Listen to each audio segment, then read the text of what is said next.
जे खळांची व्यंकटी सांडो, तया सत्कर्मी रती वाढो, भूता परस्परे पडो मैत्र जीवाचे। सद्गुरु श्री ज्ञानेश्वर महाराज आपल्या सद्गुरूंच्या चरणाजवळ जगताच्या कल्याणाकरता एक अलौकिक अशा स्वरूपाचं मागणं मागतात की ज्या मागणीमध्ये सगळ्या जगतातल्या सगळ्या जीवाचं सगळं कल्याण सामावलेलं आहे। जेव्हा कल्याणाच्या आणि सुखाच्या कल्पना मनुष्य करतो त्यावेळेला त्या व्यक्तिभेदानं या वेगवेगळ्या होत असतात। थोडंसं वेदांताच्या परिभाषेमध्ये जर सांगायचं झालं तर मनुष्य ज्या वेळेला आपल्या सुखाची कल्पना करतो ती कल्पना प्रत्येक जीवाची एक नसते। प्रत्येक जीवाची एक कल्पना नाही सुखाची, कुणाला काय कुणाला काय कुणाला काय। परंतु परमार्थामध्ये जेव्हा सुखाची भूमिका मांडली जाते तेव्हा ती कल्पना नसून ती प्रतीती असते। त्यामुळे प्रपंचाचा विचार करताना, जीवदशेचा विचार करताना तो सगळा प्रपंच हा पुरुषतंत्राने विचारात घ्यावा लागतो आणि पारमार्थिक भूमिका लक्षात घेताना ती वस्तुतंत्राने विचारात घ्यावी लागते। पुरुषतंत्रता ही व्यक्ती बुद्धी गणिक भिन्न भिन्न रूपानं प्रतीतीला येते, पण वस्तुतंत्रता ही बुद्धीवर अवलंबून नाही। एखाद्या पदार्थाच्या संबंधानं त्या पदार्थाचं जे ज्ञान असतं, एखादा मनुष्य आहे, मातीला त्यांनी काही विशिष्ट आकार दिला तर त्याने दिलेल्या आकाराला काय म्हणायचं हे तो वेगळं म्हणू शकेल। ज्याने तो आकार बघितला तो म्हणाला रे हे ते नाहीये, हे वेगळंच असंच दिसतंय। करताना तो गणपती करेल, बघणाऱ्याला मारुती वाटेल। असं होऊ शकेल की नाही? तर होईल, होईल ना, होईल। परंतु ज्या वेळेला त्या मातीपासून बनलेल्या आकाराच्या वैविध्यामध्ये न अडकता त्याच्या उपादानात म्हणजे मातीत ज्या वेळेला सगळ्यांची बुद्धी जाईल तेव्हा बघणारा प्रत्येक मनुष्य मातीला वेगळी नावं नाही ठेवणार, त्याला सगळेजण मातीच म्हणतील। वस्तुतंत्रता आणि पुरुषतंत्रता याच्यामध्ये हा भेद आहे। वेदांतातलं उदाहरण जर आपल्याला बघायचं झालं तर 4 माणसं रस्त्याने निघाली आणि मंद अंधकारामध्ये एखाद्या रज्जूवर सगळ्यांनाच सर्पभ्रम होईल असं नाहीये। कुणाला सर्पभ्रम होईल, कुणाला मालाभ्रम होईल, कुणाला जमीन दुभंगलेली वाटेल, कुणाला काहीतरी पडलेलं वाटेल, कुणाला पाण्याची रेषा आहे उमटली आहे असं वाटेल, कुणाला काय वाटेल, कुणाला वाटेल कमरेचा पट्टा गळून पडलेला आहे, प्रत्येकाला वेगळं वाटेल। मंद अंधकारामध्ये त्या पदार्थाचा भ्रम होताना पुरुषतंत्रानं व्यक्तिगणित वेगळा भ्रम होऊ शकतो, पण मंद अंधकार निवृत्त झाला आणि तिथं स्वच्छ प्रकाश पडेल त्यावेळेला त्या सगळ्यांना वेगवेगळं दिसेल का एकच रज्जू दिसेल? दिसताना एकच रज्जू दिसेल। ज्या वेळेला एकत्वाचंच भान होतं त्यावेळेला ते वस्तुतंत्राने लक्षात घेतलं पाहिजे आणि पुरुषभेदानं एकाच वस्तूचं भिन्न रूपानं ज्ञान होतं त्यावेळेला ते पुरुषतंत्राने लक्षात घेतलं पाहिजे। सांगण्याचं तात्पर्य एवढंच आहे की ज्ञानेश्वर महाराज ज्या सर्व सुखाची अपेक्षा पसायदानामध्ये व्यक्त करतात त्या सुखाचं चिंतन करताना ज्ञानोबाराय ते सुख वस्तुतंत्रात्मक मांडतात आणि आपण जेव्हा सुखाच्या कल्पना मांडत असतो तेव्हा त्या पुरुषतंत्राने मांडल्या जातात। मला गाडीत सुख वाटेल तर तुम्हाला घरात वाटेल, मला कपड्यात वाटेल तर तुम्हाला पैशात वाटेल, मला सौंदर्यात वाटेल तर तुम्हाला अस्तित्वात वाटेल, कसंही वाटू शकतं। पण रूप पाहता लोचनी सुख झाले वो साजणी आणि तुका म्हणे माझे हेची सर्व सुख, याच्यात अंतर नाही ना, यात अंतर नाही ना। संत जेव्हा सुखाच्या भूमिका मांडतात तेव्हा त्या वस्तुतंत्रात्मक असतात। ज्ञानोबाराय आणि तुकोबाराय, ज्ञानेश्वर महाराज आणि चोखोबाराय, नाथ महाराज आणि गोरोबा काका यांच्या प्रपंचामध्ये जमीन आसमानाचं अंतर असेल की, पण गोरोबा काकांना आलेला अनुभव आणि ज्ञानोबारायांना आलेल्या अनुभवामध्ये नखाचं अंतर दाखवा की, तिळा एवढं अंतर दाखवा की। चोखोबारायांना जो अनुभव आला, ज्ञानोबारायांचा अनुभव त्यांच्यापेक्षा वेगळा आहे का? कणभर तरी वेगळा आहे का? नाही ना, नाही।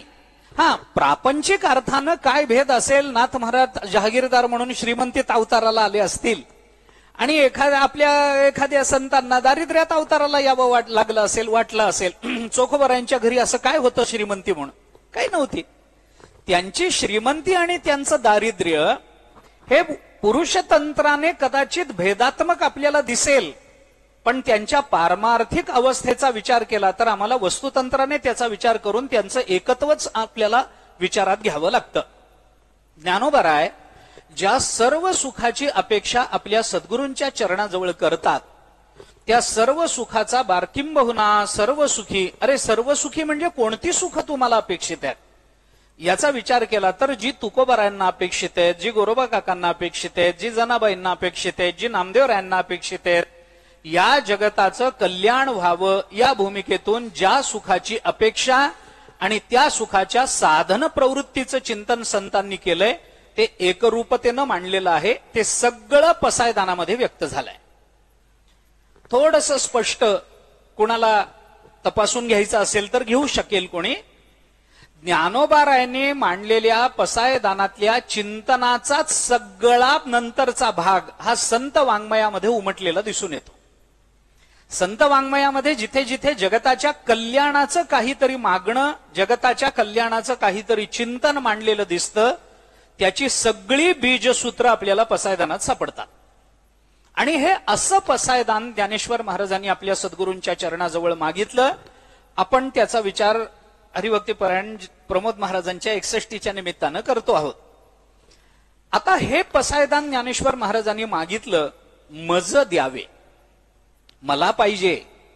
मग याच्यातलं मला काय पाहिजे, किंबहुना सर्व सुखी मला काय याच्यात, ज्ञानोबारायांना कशाची अपेक्षा. ज्यांच्या जीवनामध्ये अपेक्षा राहिलीच नाही, अनपेक्ष शुचिर्दक्ष उदासीनो गतव्यतः, ज्ञानोबारायांनी काय म्हटलंय, जयाच्या ठाई पांडवा अपेक्षे नाही रिगावा, सुखासी चढावा जयाचे असणे अपेक्षे रिगावा नाही, अपेक्षेचा प्रवेशच नाही तिथं. त्यांना कशाची अपेक्षा आहे, मज द्यावे काय आहे. आपण काल बोलून आलो, कारण त्यांचा मी इतका व्यापक आहे की आपल्या सगळ्यांचं कल्याण त्यांच्या मी मध्ये सामावलेलं आहे, इतका त्यांचा मी व्यापक आहे. त्या मीला जो आयाम ज्ञानेश्वर महाराजांनी दिलाय, आपण काल बोलून आलोय, दोन्ही भूमिका बोलून आलोय. समर्पणामध्ये मी न उरणं आणि तरीही मी करता काहीतरी मागणं, या दोन्ही भूमिका ज्ञानेश्वरीमध्ये पसायदानामध्ये आपल्याला दिसून येतात. याचा विचार करा, काय काय त्यांचा मी उरलाय. 15व्या अध्यायाचं नमन आपण बघा. जी पूजा ज्ञानेश्वर महाराजांनी आपल्या सद्गुरूंच्या संबंधानं केली त्यामध्ये त्या सद्गुरूंना तेजानं ओवाळताना ज्ञानोबारायांनी काय कशानं ओवाळलं याचा विचार करा ना. कशानं ओवाळलं, अहम हा दीप जाळू नाहम तेजे ओवाळू सामरस्य पोटाळू निरंतर. 15व्या अध्यायामध्ये ज्ञानोबा आपल्या सद्गुरूंची जी पूजा करतात त्याच्यामध्ये अहम धूप जाळू, अहमला धूप म्हटलंय आणि न अहम याला तेज म्हटलंय. फार औचित्य आहे, फार औचित्य आहे. अहम हा धूप आहे, कारण धूप हा सुगंधाबरोबर धूर पसरवतो. अहंकाराचं हेच काम आहे. अहंकार हा धूरच फार पसरवतो, असतो एवढासाच. धूपाला अग्नी किती असतो, एवढासा टोकावर असतो. उदबत्ती लावली तर टोकावर एवढा अग्नी असतो, पण धूर कसा असतो. अहंकाराचं तसंच असतं, एवढंच ज्ञान असतं पण धूर कसा असतो, सगळीकडे तो धूर पसरतो. पण ज्ञानोबारायांचा अहम वेगळा, आपला अहम वेगळा. अहम हा धूप जाळू, ज्ञानोबारायांच्या अहम रूपी धूपाला सुगंध आहे, आमच्या अहंकाराला नेहमी दुर्गंध आहे. आमचा अहंकार नेहमी दुर्गंधी व्यक्त करतो. आपल्या अहंकाराची दुर्गंधीच सगळीकडे पसरते. पण ज्ञानोबाराय म्हणतात अहम हा धूप जाळू, न अहम हे मात्र तेज आहे. या तेजाने आम्ही ओवाळू. तेजाला प्रकाश आहे पण धूर नाही आहे, धूर नाही. तर ती जी ज्योती प्रकाशित झालेली असते तिला प्रकाश आहे पण तिला धूर नाही. त्यामुळे न अहम या तेजाने आम्ही ओवाळू. मग अहम गेला आणि अहम गेल्यानंतर न अहम हाही अहम गेला. लक्षात घ्या, अहंकाराची सूक्ष्मता इतकी असते. मी थोडंसं एक वाक्य बोलतो. अहंकाराची सूक्ष्मता इतकी असते की तो आपल्या अस्तित्वाची जाणीव करून देईलच याची शाश्वती नसते. बाकी विकार जर अंतःकरणात असले तर आपल्या अस्तित्वाची जाणीव करून दिल्याशिवाय राहत नाहीत. पण अहंकार हा विकार असा आहे की तो आपल्या अस्तित्वाची जाणीवही करून देत नाही. त्यामुळे अहंकार असताना लोक अहंकारानं बोलतात, परंतु आपल्याला अहंकार नाही असं प्रांजळपणाने कबूलही करतात. आम्हाला काय हो, माऊली करून घेते म्हणून चाललंय, आमचं काही नाही, आम्ही कशातच काहीच नाही, आमचं काय आम्हाला काहीच नाही. मला कशाचा अहंकार राहिला नाही बरं. आणि मग हा अहंकार नाही का? मला कशाचाच अहंकार नाही, हा अहंकार नाही. अहंकार हा विकार असा आहे की तो आपल्या अस्तित्वाची जाणीव करून देत नाही, म्हणून त्याचा अभाव आपल्या जीवनामध्ये निर्माण झाला, याचा भ्रम सुद्धा अहंकारच निर्माण करत असतो. मोठा विचित्र आहे.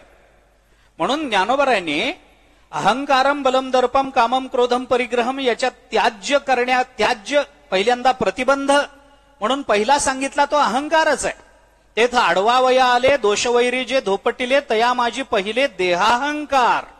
ज्ञानोबराय बोलतात 18व्या अध्यायामध्ये पहिला देहाहंकार आडवा येतो, तो अहंकार आम्ही सोडून दिला.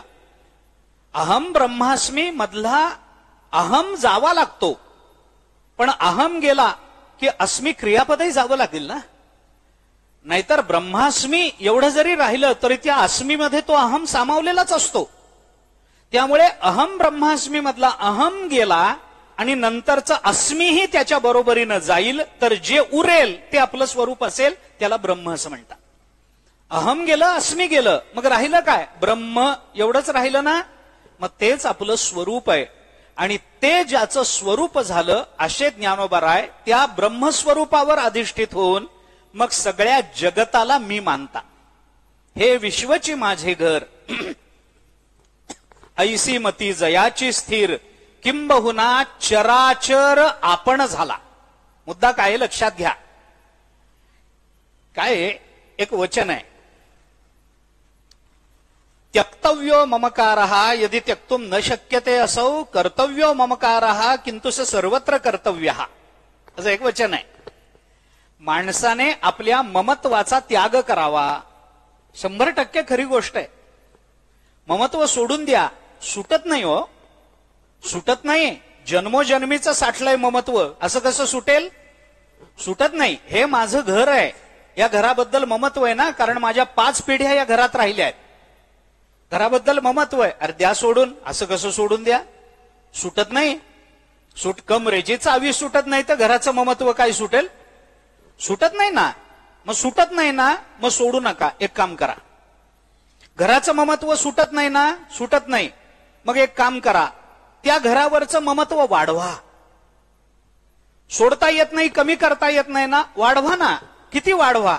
वाढवा वाढवा, इतकं वाढवा, घरावरचं ममत्व इतकं वाढवा की जगातली सगळी घरं मला माझी वाटली पाहिजे.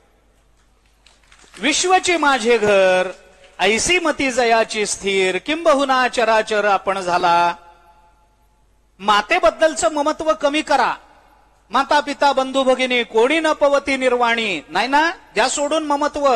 नाही हो, सुटत नाही मातेचं ममत्व, जन्म दिलाय तिने मला, नाही ना सोडता येत. मग एक काम करा, वाढवा ना. मातेबद्दलचं ममत्व इतकं वाढवा की जगातल्या सगळ्या स्त्रिया मला माझी माता वाटल्या पाहिजे. हे काय आहे? जर कमी करता येत नसेल तर वाढवा. कर्तव्यो ममकारः किंतु स सर्वत्र कर्तव्यः. त्यक्तव्यो यदि त्यक्तुम न शक्यते असौ, जर तुम्हाला ममत्वाचा त्यागच करता येत नसेल तर कर्तव्यो ममकारः किंतु स सर्वत्र कर्तव्यः, ते सर्वत्र कर्तव्यः याचं वाचक पद आलं, मज द्यावे. हे मज काय आहे याचा विचार करा. ज्ञानोबराय म्हणतात, हे मागणं मला द्या, मला द्या. मज द्यावे पसाय दान. हे हा मज किती व्यापक आहे याचा विचार करा. या मज मध्ये एक वाक्य बोलू का? या मज मध्ये ना स्वतः ज्ञानोबराय सोडून बाकी सगळे एवढा तरी विचार करा. आता या मज मध्ये आता विश्वात्मके देवे येणे वाग्यज्ञे तोषावे, तोषोनी मज द्यावे. या मज मध्ये कोण कोण येतं? ज्ञानोबराय सोडून सगळे या मज मध्ये सामावलेले. हे लक्ष, हे वैशिष्ट्य आहे ज्ञानोबरायांचं. मज द्यावे पसाय दान. हे ठीक आहे. काय पसायदान मागताय, मागा. पाहिजे काय, हवं काय, ही प्रस्तावना झाली. हा उपक्रम आहे मागणीचा. कुणाला द्यायचंय, कुणी द्यायचंय, कसं द्यायचंय, 3 गोष्टी ज्ञानोबारायांनी मागितल्या. कुणाला पाहिजे, मला पाहिजे. कसं पाहिजे, तोषोनी द्यावे. आणि कुणाकडून पाहिजे, विश्वात्मक देवाकडून आम्हाला ते हवं आहे. झालं, प्रस्तावना झाली. मग आता मागणीचा विषय सांगा. विषय सांगा ना, काय हवं, काय तुम्हाला. मला द्या, मला द्या, द्या द्या द्या. ठीक आहे, काय द्या. ज्ञानोबाराय त्या मागणीला प्रारंभ करतात. काय हवं, जे खळांची व्यंकटी सांडो, तया सत्कर्मी रती वाढो, भूता परस्परे पडो मैत्र जीवाचे. 3 मागण्या आहेत. या 2 ओव्यांमध्ये 6 मागण्या आहेत. या ओवीमध्ये 3 मागण्या. दुरिताचे तिमिर जावो, विश्व स्वधर्म सूर्य पाहो, जो जे वांछिल तो ते लाहो प्राणीजात. 2 ओव्यांमध्ये 6 मागण्या ज्ञानोबारायांनी सद्गुरूंच्या समोर ठेवल्या आहेत. आता हे जे मागणं ज्ञानेश्वर महाराजांनी मागितलं, त्याच्यामध्ये मागणीला प्रारंभ करताना जे मागणं मला हवं आहे ते काय पाहिजे, असं मला मागणं द्या की खळांची व्यंकटी सांडली पाहिजे. आता हे खळांची व्यंकटी सांडावी, वाकडेपणा जावा, दुष्टपणा जावा, त्यांची बुद्धी सुधारावी. हे जे काही मागणं ज्ञानोबारायांनी मागितलं, ते पहिलंच मागणं हे खळांबद्दल आहे, दुष्टांबद्दल आहे.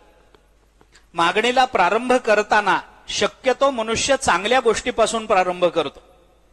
ज्ञानोबारायांनी खळांपासून त्याचा प्रारंभ केलाय.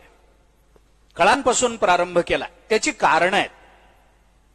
सुरुवातीला चांगलं बोलावं, वाईटापासून कशाला सुरुवात करावी. पहिल्यांदा अगदी कुठल्याही कार्याचा प्रारंभ करताना पहिल्यांदा सुपारी पूजली जाते, गणपतीचं पूजन केलं जातं. हे पहिल्यांदा करावं. तुम्ही सुरुवातच करता खळांपासून. कोण आहेत हे खळ, या खळांचं काय महत्व आहे की ज्ञानोबारायांच्या पसायदानामध्ये त्यांच्याबद्दल ज्ञानोबारायांनी मागावं. काय महत्व आहे असं. त्यांच्या अस्तित्वाची दखल ज्ञानोबारायांनी घ्यावी. त्यांच्या अस्तित्वाच्या परिणामाची चिंता ज्ञानोबारायांना वाटावी. त्यांच्या बुद्धी कौशल्याचा दुष्परिणाम जगतावर काय होईल याची भीती ज्ञानोबारायांना वाटावी. असं खळांच्या ठिकाणी आहे काय की त्यांच्या निवृत्तीबद्दल, त्यांच्या वाकडेपणाबद्दल, त्यांच्या बुद्धीच्या निवृत्तीबद्दल ज्ञानोबारायांना मागावं, वाटावं. असा काय धाक या खळांनी निर्माण करून ठेवलाय जगतामध्ये. हे ज्ञानोबाराय त्यांच्याविषयी बोलतात, जे खळांची व्यंकटी सांडो. पर पहिल्यांदा मागितलं जातं ते कशा करता, पहिल्यांदा दुर्जनांबद्दल कशा करता मागता. त्याचं हेच कारण आहे, दुर्जनम प्रथमम वंदे सज्जनम तदनंतरम. बस ते काय झालं, भगवान श्रीकृष्ण गोकुळामध्ये अवताराला आले आणि आपल्या वडिलांना त्यांनी सांगितलं, नंदाच्या घराला मज नेई गोकुळाला सांगितलं. मग वसुदेव बिचारे, ठीक आहे बाबा, घेतलं, टोपलीमध्ये घेतलं, निघाले. यमुना आडवी आली. भगवंताला ते यमुना आणि मग ते काय तिथे अनेक जे अर्थ सांगितले जातात ते भगवंताचा पायाचा स्पर्श झाला. मग ती यमुना दुभंगली. आणि मग भगवंताला जाताना यमुनेला सुद्धा काहीतरी द्यावं लागलंय. काहीतरी द्यावं लागलं. ते वसुदेवाने दिलं असेल, भगवंतानी दिलं असेल, काही कृपा झाली असेल. आणि मग यमुनेने भगवंताला रस्ता दिला. आणि मग भगवंताला घेऊन वसुदेव पलीकडे गेले. तिथं माया जन्माला आली होती. त्या भगवंताला तिथं ठेवलं. ती माया उचलली आणि वसुदेव परत निघाले. आपल्याला नेहमी सांगितलं जाणारं चिंतन आहे. मला त्यात स्वारस्य नाही, अडकायचं नाही कथेमध्ये. ते परत येताना यमुनेने लांबून बघितलं की वसुदेवाच्या हातामध्ये माया आहे आणि वसुदेव जवळ यायच्या आत तर यमुना दुभंगली. जाताना भगवान होते तर दुभंगली नाही, भगवंताच्या पायाचा स्पर्श व्हावा लागला. त्यानंतर यमुना दुभंगली. आणि येताना माया होती तर यमुनेने काहीच विचार न करता मायेला पहिल्यांदा सरळ दुभंगून रस्ता दिला. काय कारण असेल? यमुनेने विचार केला, भगवंताला अडवलंच पाहिजे आणि मायेला सोडलंच पाहिजे. हा सरळ विचार आहे. भगवंताला अडवलं पाहिजे, मायेला सोडलं पाहिजे. त्या हरिसुरींनी हरिभक्ती रसायनामध्ये या संबंधामध्ये एक कल्पना मांडली आहे, एक फार सुंदर श्लेष साधलाय. हरिसूरींनी असं म्हटलंय की यमुना त्या माया आली आणि यमुनेने मायेकडे बघितलं आणि तिला रस्ता दिला. दुर्जनम प्रथमम वंदे, तू जा बाई आधी, तू जा, तुला अडवायचं धाडस आम्ही करणार नाही. पण हरिसूरींनी तिथं विचार मांडताना असं म्हटलंय की यमुना आणि माया या दोघींमध्ये एक करार झालाय. तिथे एक करार झाला. यमुनेने करारपत्र तयार करून ठेवलं होतं. माया आल्याबरोबर मायेला तिने अडवून सांगितलं, माझ्या करारावर सही कर, तुला सोडते. मायेने विचारलं, काय लिहिलंय करारपत्रामध्ये? यमुनेने सांगितलं, काही वेगळं लिहिलेलं नाही, एवढीच एक अट घातलीये की आत्ता मी तुला सोडते, तुझा रस्ता अडवणार नाही. कारण ज्या देशामध्ये भगवान राहतात त्या देशामध्ये मायेला स्वतंत्रतेनं राहता येत नसतं. तुला आता इथं राहता येणार नाही तर तुला सोडावं लागेल, देश सोडावा लागेल, मग मी तुझा रस्ता अडवणार नाही. पण ज्या वेळेला मला भगवंताला प्राप्त व्हायचंय तेव्हा माये तू सुद्धा माझा रस्ता अडवायचा नाही, सही कर, मी रस्ता सोडते. आणि मग मायेचा नाईलाज झाला, कारण भगवंतापेक्षा स्वतंत्र अस्तित्व मायेला देता येत नाही. सन्नाप्य सन्नापी उभयात्मिकानो, भिन्नाप्य भिन्नापी उभयात्मिकानो, सांगाप्य नंगापी उभयात्मिकानो, महद्भूता निर्वचनीय रूपा, हे मायेचं लक्षण आपल्याला विवेक चूडामणीमध्ये जगद्गुरु शंकराचार्यांनी करून दिलं. याच्यामध्ये त्या बाकीचा विषय सोडून द्या, मला सांगायचं काय होतं, त्या यमुनेने मायेला बघितल्याबरोबर तिला रस्ता करून दिला. तिला रस्ता करून दिला का? कारण यांची व्यवस्था आधी करा. सज्जन रागावत नाहीत, त्यांची व्यवस्था नंतर केली तरी चालते. दुर्जनम प्रथमम वंदे, पहिल्यांदा यांच्याबद्दल मागा. ज्ञानोबरायांना माहितीये, कारण काय असतं, जो मानपानामध्ये अडकतो तोच दुर्जन असतो. फार व्यापक अर्थाने घेऊ नका, सामान्य अर्थाने घ्या. फार मानपानात अडकतात त्यांना पहिल्यांदा मान द्यावा, मोकळं करावं. सत्याला विरोध करणाऱ्यांना सप्ताह समितीचा अध्यक्ष करावं. हा फार प्रशस्त मार्ग असतो, हा फार प्रशस्त मार्ग असतो. म्हणजे प्रतिबंध येत नसतात, त्यांना पहिल्यांदा सोडा. काय आहे हे सामान्य चिंतन आहे. पसायदान हे जगताच्या मांगल्याचा शब्दरूप आविष्कार आहे. ऐका, आणि मंगलाचा विचार जेव्हा केला जातो तेव्हा मांगल्याचं चिंतन करताना क्रम त्याचा काय लावायचा? वैदिक मंगलाचरणामध्ये क्रम काय लावला गेला? आधी अशुभानी निराचष्टे तनोती शुभ संततीम स्मृती मात्रेण यत्पुंसाम ब्रह्मतन मंगलम परम, आणि मग अतिकल्याण रूपत्वात नित्य कल्याण संश्रयात स्मर्तृणाम वरदात्वाच ब्रह्मतन मंगलम विदु. वैदिक मंगलाचरणामध्ये आपण जी मंगलाचरण म्हणतो त्याच्यामध्ये मंगल कशा करता करावं? अशुभानी निराचष्टे हे पहिलं आहे, आणि मग अतिकल्याण रूपत्वात, आत्यंतिक कल्याणाचा विचार नंतर आहे. आधी अशुभानी निराचष्टे याच्याकरता मंगलाचरण करा. कारण अशुभाच्या निवृत्ती नंतर आलेलं मंगल निरपेक्ष मंगल ठरतं. अशुभाच्या उपस्थितीत जेव्हा मांगल्य आपल्याला प्राप्त झाल्याचा भ्रम होतो त्यावेळेला ते मांगल्य सापेक्ष असल्यामुळे त्या मांगल्याची नित्यता स्वीकारता येत नसते. आता हे कसं सांगू? कुठल्याच सापेक्षतेत कुठलीच नित्यता कधीच राहत नसते. बघा आपण जमतंय का ते? मला चुकत असलं तर सांगा. कुठल्याच सापेक्षतेमध्ये कुठलीच नित्यता कधीच राहत नसते. सापेक्षता आली की अनित्यता आली. रिलेटिव्हिटी. सापेक्षता म्हणजे काय? शुद्ध मराठीत त्याला रिलेटिव्हिटी असं म्हणतात. सापेक्षता कळणार नाही म्हणून मराठीत सांगितलं वाक्य काय नाही. कसं टिकणार? कुठली नित्यता राहणार? कशी राहणार? विचार करा ना. अशुभानी निराचष्टे हे आधी करा आणि मग अतिकल्याण रूपत्वात याचा विचार करा. कारण का? मी याच्याकरता एक उदाहरण देतो, नेहमी देतो. लौकिकातलं उदाहरण आहे. आपल्या घरी जेव्हा पाहुणे येणारे असतात त्यावेळेला घरातली स्त्री बैठक आवरते. बरोबर आहे की नाही? बैठक आवरते. आवरते म्हणजे काय करते? तर बाहेर दिसणारा पसारा कपाटात कोंबते. आवरणं म्हणजे काही नसतं, एवढं समोर दिसलं नाही पाहिजे एवढंच आहे. आत परिस्थिती काय आहे याचा विचार करायचा नाही. मग ते कपाट बसत नाही, त्याला गुडघा लावेल, त्याला दाबेल, ती कडी लावेल, पाहुणे जाईपर्यंत कडी तग धरून राहील. आणि पाहुणे गेल्यावर दार उघडायचा प्रयत्न झाला की तटकन जे तुटेल आणि आतलं ब्रह्मांड जे अंगावर येतं त्याला आवरणं असं म्हणतात. एक क्षमा मागून बोलतो हा.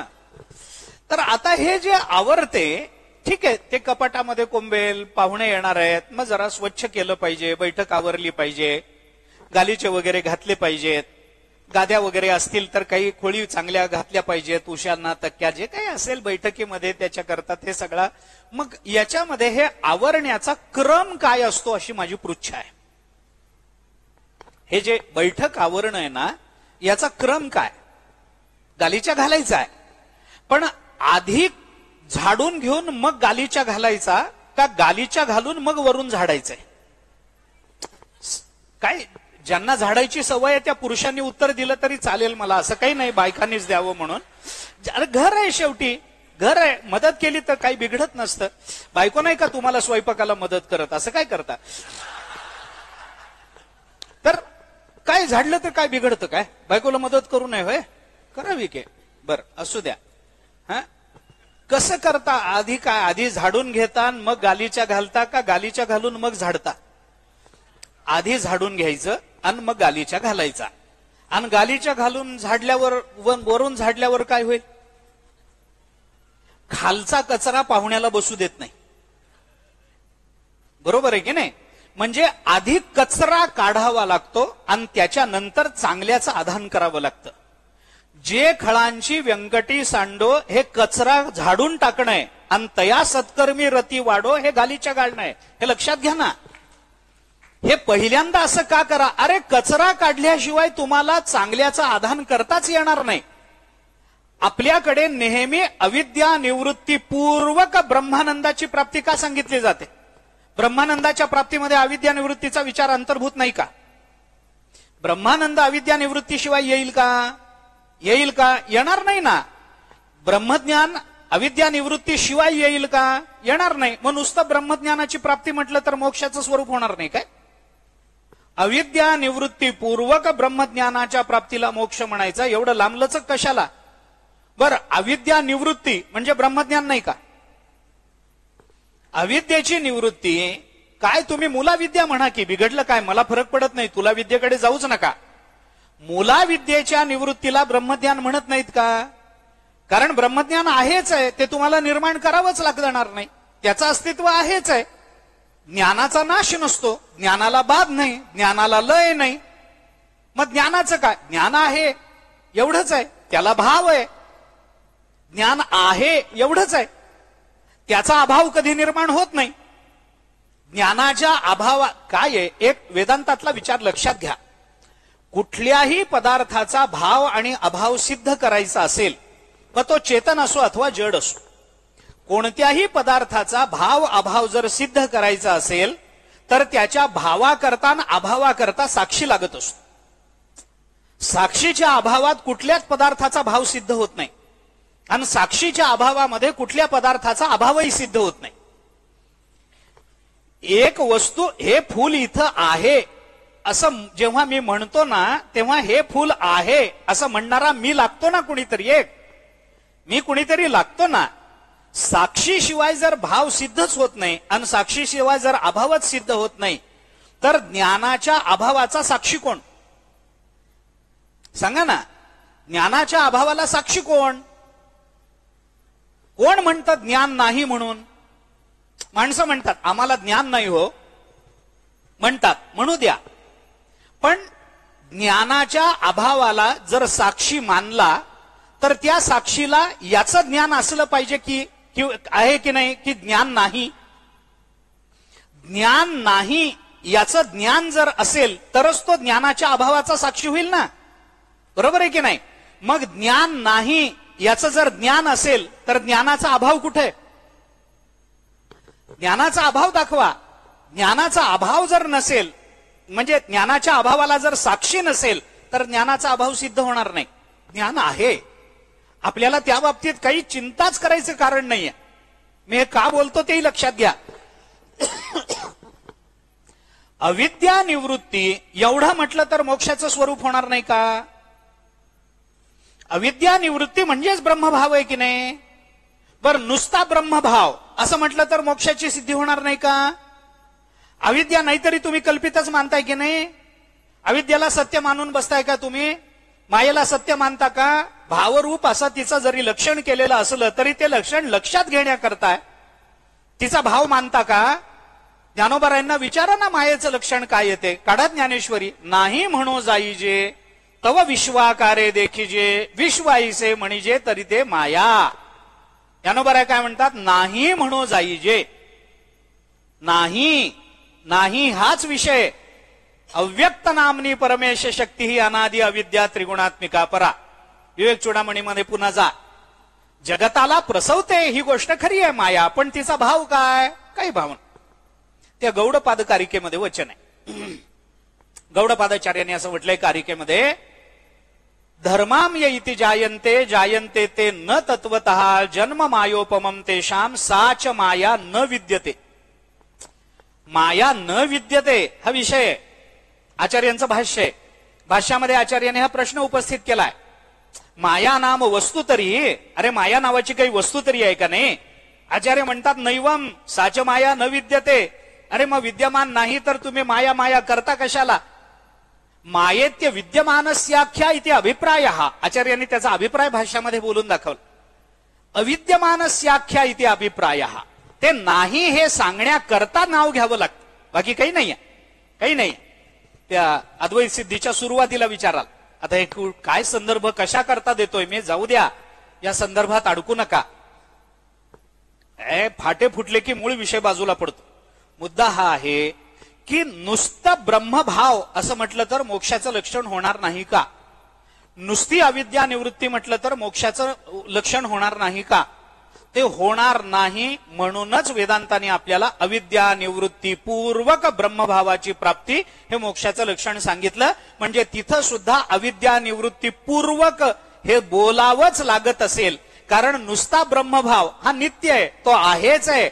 ज्या कारणाने आम्हाला तो ब्रह्मभाव कळत नाहीये, त्या अविद्येची निवृत्ती झाल्याशिवाय अस्तित्वात असलेल्या ब्रह्मभावाची प्रतीती येणार नाही. याच्याकरता अविद्या निवृत्तीपूर्वक लक्षण करा ना. वेदांताचा विचार असा आहे की नाही, ब्रह्मभाव आहेच आहे, तो नित्य आहे, शाश्वत आहे.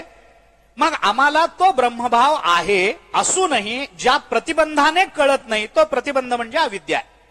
त्या अविद्येची निवृत्ती करा. ब्रह्मभाव आहेच आहे, ब्रह्मभाव आहेच आहे.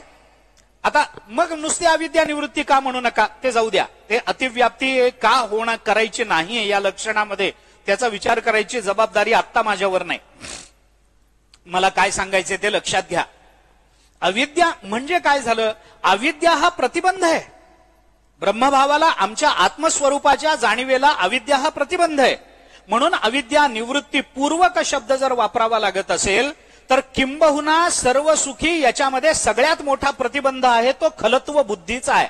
त्यामुळे अविद्या निवृत्ती पूर्वक ब्रह्मभावाची प्राप्ती हे जसं पूर्ण लक्षण होतं, तसं खलत्व निवृत्ती पूर्वक सर्व सुखाची प्राप्ती हे पसायदान होतं.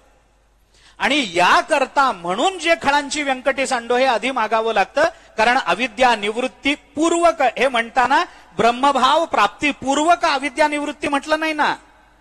अविद्या निवृत्ती पूर्वक ब्रह्मभावाची प्राप्ती हे जर म्हणायचं असेल तर पहिल्यांदा अविद्येची निवृत्ती झाली पाहिजे, कारण अविद्या सगळ्यात मोठा प्रतिबंध आहे. तसं खलत्वाची निवृत्ती सगळ्यात पहिल्यांदा झाली पाहिजे, कारण खलत्व हा या सर्व सुखामधला सगळ्यात मोठा प्रतिबंध आहे.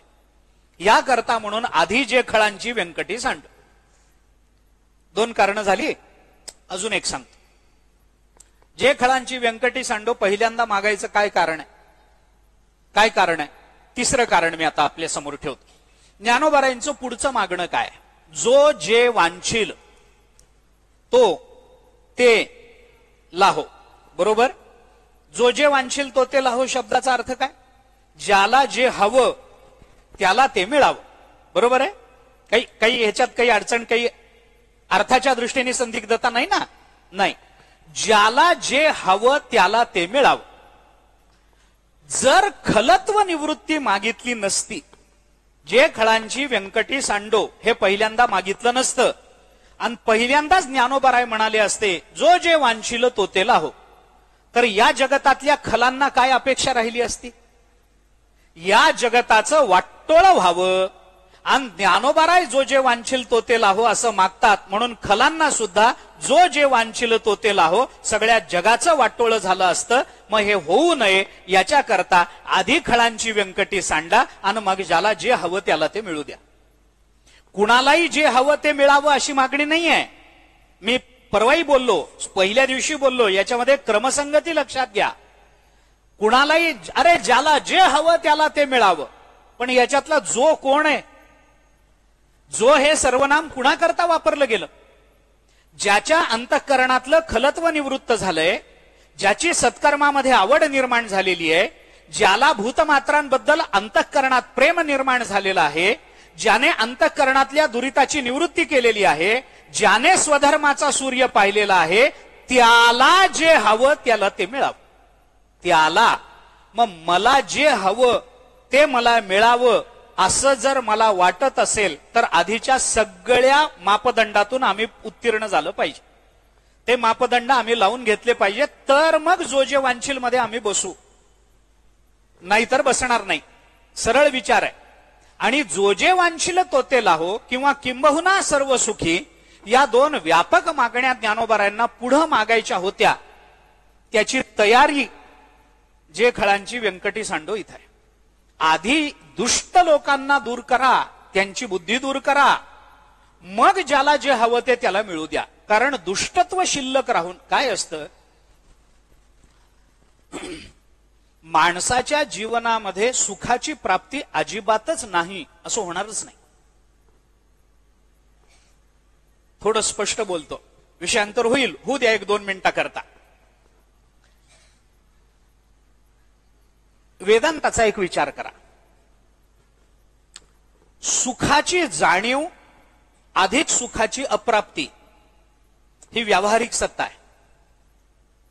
सुखाच्या जाणीवेचा आभास अधिक अप्राप्ती ही प्रातिभासिक सत्ता आहे. आणि सुखाची जाणीवही नाही, सुखाची अप्राप्तीही नाही, पण सुखरूपता ही पारमार्थिक सत्ता आहे. व्यावहारिक सत्तेमध्ये सुख मिळत नाहीये, लक्षात घ्या. व्यवहारामध्ये आम्हाला सुख मिळत नाहीये. सुखाची जाणीव होते पण सुखाची अप्राप्ती राहते. लक्षात आलं का? भूक लागलेल्या माणसाला अन्न मिळालं आणि अन्नाचं सेवन करून त्याचं पोट भरलं तर क्षुधा निवृत्ती हे जे काही आध्यात्मिक दुःख त्याच्या जीवनातून निवृत्त झालेलं आहे, हे पोट भरण्याचं सुख आहे का सुखाची जाणीव आहे? बघा बरं, विचार करून उत्तर देत चला. आपण माऊलींसमोर बसलेलो आहोत. भूक लागलेल्या माणसाला पोट भरणं ही सुखाची जाणीव आहे का सुखाची प्राप्ती आहे? ही जाणीव आहे, प्राप्ती नाही आहे. जर प्राप्ती असती तर संध्याकाळी सकाळचं काही आहे का हो हे विचारायचं कारण राहिलं नसतं ना. म्हणून मी काटेकोर लक्षण केलंय. सुखाची जाणीव अधिक अप्राप्ती. जाणीव आहे, आम्हाला सुखाची कल्पना आली आहे आणि कल्पना आली म्हणून तर आम्ही प्रपंचात रमलोय ना. जर आम्हाला प्रपंचात पाय ठेवल्या क्षणी दुःखाचीच जाणीव झाली असती आणि दुःखरूपताच वाट्याला आली असती तर पुढचा प्रपंच कुणी केला असता? मजा लागी दुःख व्हावे. जिथे दुःखाची जाणीव आहे तिकडे प्रवृत्ती नाही, याच्याकरता प्रवचन कीर्तनाची गरजच नाही, असं आहे ना. जिथं दुःखाचं ज्ञान आहे, दुःखाची प्रतीती आहे, दुःखाची जाणीव आहे, तिकडे कोण प्रवृत्त होईल? अन्नामध्ये विष पडलंय हे कळल्यावर जेवायला बसता काय? कोण बसेल? कोण बसेल? विषय रांधिली रससोय जै जेवणारा ठाव्य होय, तैतो ताटची सांडोनी जाय जया परी तैसी संसारा या समजता जाणी जै अनित्यता तै वैराग्य दवडिता पाठी लागे 15व्या अध्यायामध्ये आहेच आहे ना. असं सुखाची जाणीव आहे प्रपंचामध्ये. हे का सांगतो त्याचंही कारण मला आपल्याला बोलायचं. हे जे ज्ञानाचा परमार्थाचा विचार करताना, ब्रह्मज्ञानाचा विचार करताना हे लक्षण नीट लक्षात घ्या. आम्हाला व्यवहारामध्ये सुखाची जाणीव आहे, सुख मिळत नाहीये. प्रतिभासामध्ये सुखाच्या जाणीवेचा आभास आहे. मनुष्य, भूक लागलेला मनुष्य पानावर बसला आणि त्याला जेवण मिळालं, पोट भरलं, क्षुधा निवृत्ती झाली, पोट भरण्याच्या सुखाची जाणीव आहे, हे सुख नाहीये. स्वप्नामध्ये माणसाला भूक लागली, स्वप्नामध्ये त्याला पंचपक्वान्न मिळाली, स्वप्नामध्ये तो जेवायला बसला आणि स्वप्नामध्ये भरपूर जेवला आणि स्वप्नामध्ये ढेकर दिला. सुखाची जाणीव आहे का सुखाच्या जाणीवेचा आभास आहे? आभास आहे. पण प्राप्ती आहे का? अप्राप्ती. याला प्रातिभासिक सत्ता म्हणा. हा प्रतिभास आहे, जाणीव नाहीये तिथं, जाणीवेचा आभास आहे. ऐका, स्वप्नवनी जागृती येता, काय पाय दुखती पंडुसुता, का स्वप्न माझी असता प्रवास होय, ज्ञानोबा बोल है ना. आणि पारमार्थिक सत्तेवर सुख रूपता आहे, जाणीव नाही, अप्राप्ती राहिली नाही, सुख रूपता ही पारमार्थिक सत्ता आहे. हे का सांगितलं आपल्याला त्याच्या संबंधामध्ये थोडंसं बोलतो. ज्ञानोबारायांनी पहिल्यांदा खळांची व्यंकटी सांडो असं मागितलं. कारण का? नंतर किंबहुना सर्व सुखी हे मागणं आहे. विचारी वक्ता आपल्याला पुढे काय बोलायचं आहे याची पूर्वपीठिका ते बोलण्याच्या पूर्वी करत असतो. एकदम कुठलाही सिद्धांत एकदम व्यक्त करू नये, त्याची एक पूर्वपीठिका तयार करावी. जे खळांची व्यंकटी सांडो ही पूर्वपीठिका आहे. कारण जोपर्यंत हे जात नाही, अंतःकरणातलं खलत्व जोपर्यंत निवृत्त होत नाही, तोपर्यंत आम्हाला खऱ्या सुखाची जाणीवच नाहीये. कारण सामान्य मनुष्य, खलत्व किंवा स्खलत्व बुद्धीचा मनुष्य ज्या सुखाची अपेक्षा करतो आहे ते सुख स्वसुखाच्या हेतूने आहे का परसुखाच्या हेतूने? या दोन्ही हेतूचा अभावच आहे ना. खलत्व बुद्धीमध्ये स्वसुख हेतू अभाव आहे आणि परसुख हेतू अभाव आहे. त्याला दुसऱ्याचंही सुख नकोय आणि त्याला स्वतःचंही सुख नकोय, म्हणजे त्याला खऱ्या सुखाची जाणीवच नाही अजून. मग ती जाणीव जर नसेल तर ती जाणीव ज्या प्रतिबंधामुळे निर्माण झालेली नाही त्या प्रतिबंधाची निवृत्ती करणं हे सगळ्यात पहिल्यांदा महत्वाचं असतं. त्याला जाणीव तरी होऊ द्या, याच्याकरता रती वाढो, हे महत्वाचं आहे. हे महत्वाचं आहे. म्हणजे हा एक संपूर्ण विचार आहे. आपण पहिल्या दिवशी बोललो, हे एक फार विलक्षण मानसशास्त्र आहे पसायदान. विलक्षण मानसशास्त्र, मांडणी इतकी पक्की आहे ज्ञानोबारायांची मानसशास्त्राच्या आधारात. जे खळांची व्यंकटी सांडो ज्ञानोबाराय म्हणतात, कारण किंबहुना सर्व सुखी आणि जो जे वांछिल तो ते लाहो, या मागणीच्या पूर्वी ही मागणी होणं आवश्यक आहे. कारण ही मागणी न करता जर जो जे वांछिल मागू, जर किंबहुना सर्व सुखी मागू, तर सर्व या पदामध्ये खळही येतील आणि त्या खळांचं सर्व सुख जगताचा विनाश एवढाच राहील. आणि त्यामुळे जगताच्या विनाशाला हे कारण होऊ नयेत याच्याकरता पहिल्यांदा हे काढून टाका. आता हे काढून टाका म्हणजे काय करा बरं? गंमत अशी आहे, खलत्व बुद्धी जर इतकी वाईट आहे तर ती त्या बुद्धीचा आश्रय ज्यांनी केलेला आहे त्यांचीच निवृत्ती का मागू नये? हे सोपं आहे ना जास्त, हे सोपं आहे ना जास्त. खलत्व बुद्धीचा आश्रय ज्यांनी केलेला आहे त्यांचा नाश करा, म्हणजे खलत्व बुद्धी नष्ट होईल. खलत्व बुद्धी नष्ट होईल. काय फरक पडतो? त्या महाभारतामध्ये त्या जन्मेजयाने सर्पयज्ञ केला, तक्षकाचा दंश झाला. कुणाला? परीक्षिती राजाला. ते जन्मेजयाला राग आला, त्यांनी तो सर्पयज्ञ केला. बरं, जन्मेजयाचा अधिकार इतका मोठा की त्या सर्पांना भीती वाटली इतकी की जन्मेजयाने सर्पाचं नाव घ्यावं आणि आहुती टाकली की तो सर्प स्वतःहून यज्ञामध्ये पडावा, इतका धाक. सर्पांची नावं घेतली, सर्प येऊन यज्ञामध्ये समर्पित व्हायला लागले. सगळ्यात शेवटी उरला तक्षक. तक्षकाच्या लक्षात आलं ते जात्यात आहेत, आत्ता आपण सुपात आहोत, आज ना उद्या आपलं नाव येणार आहे, कारण दंश करणारे आपणच आहोत. मग तक्षकाने काय केलं? तो इंद्राच्या मागे जाऊन लपला. देवाचा राजा इंद्र त्या इंद्राच्या मागे जाऊन लपला, आश्रय घेतला त्याला वाटलं इथं आपण आता सुरक्षित आहोत, इंद्राजवळ कोण येणार. मग त्या आहुत्या पडत पडत पडत तक्षकाची वेळ आली, त्या वेळेला तक्षकाय स्वाहा झालं. ते तक्षक काही आला नाही, त्याची आहुती पडली नाही म्हणल्यानंतर जन्मेजयाने सेवकांना विचारलं, अरे तक्षकाची आहुती का नाही पडली रे. ते सेवकांनी शोध घेऊन सांगितलं, म्हणे महाराज तो इंद्राच्या मागे जाऊन लपला, तो आता देवाचा राजा आहे आणि तो इंद्र त्याला सोडत नाही, तो म्हणतो हा माझ्या आश्रयाला आला, मी याला सोडणार नाही.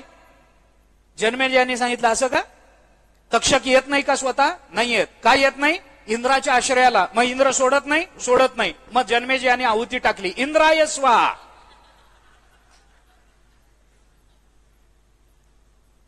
याला आश्रय नाश म्हणतात वेदांतामध्ये.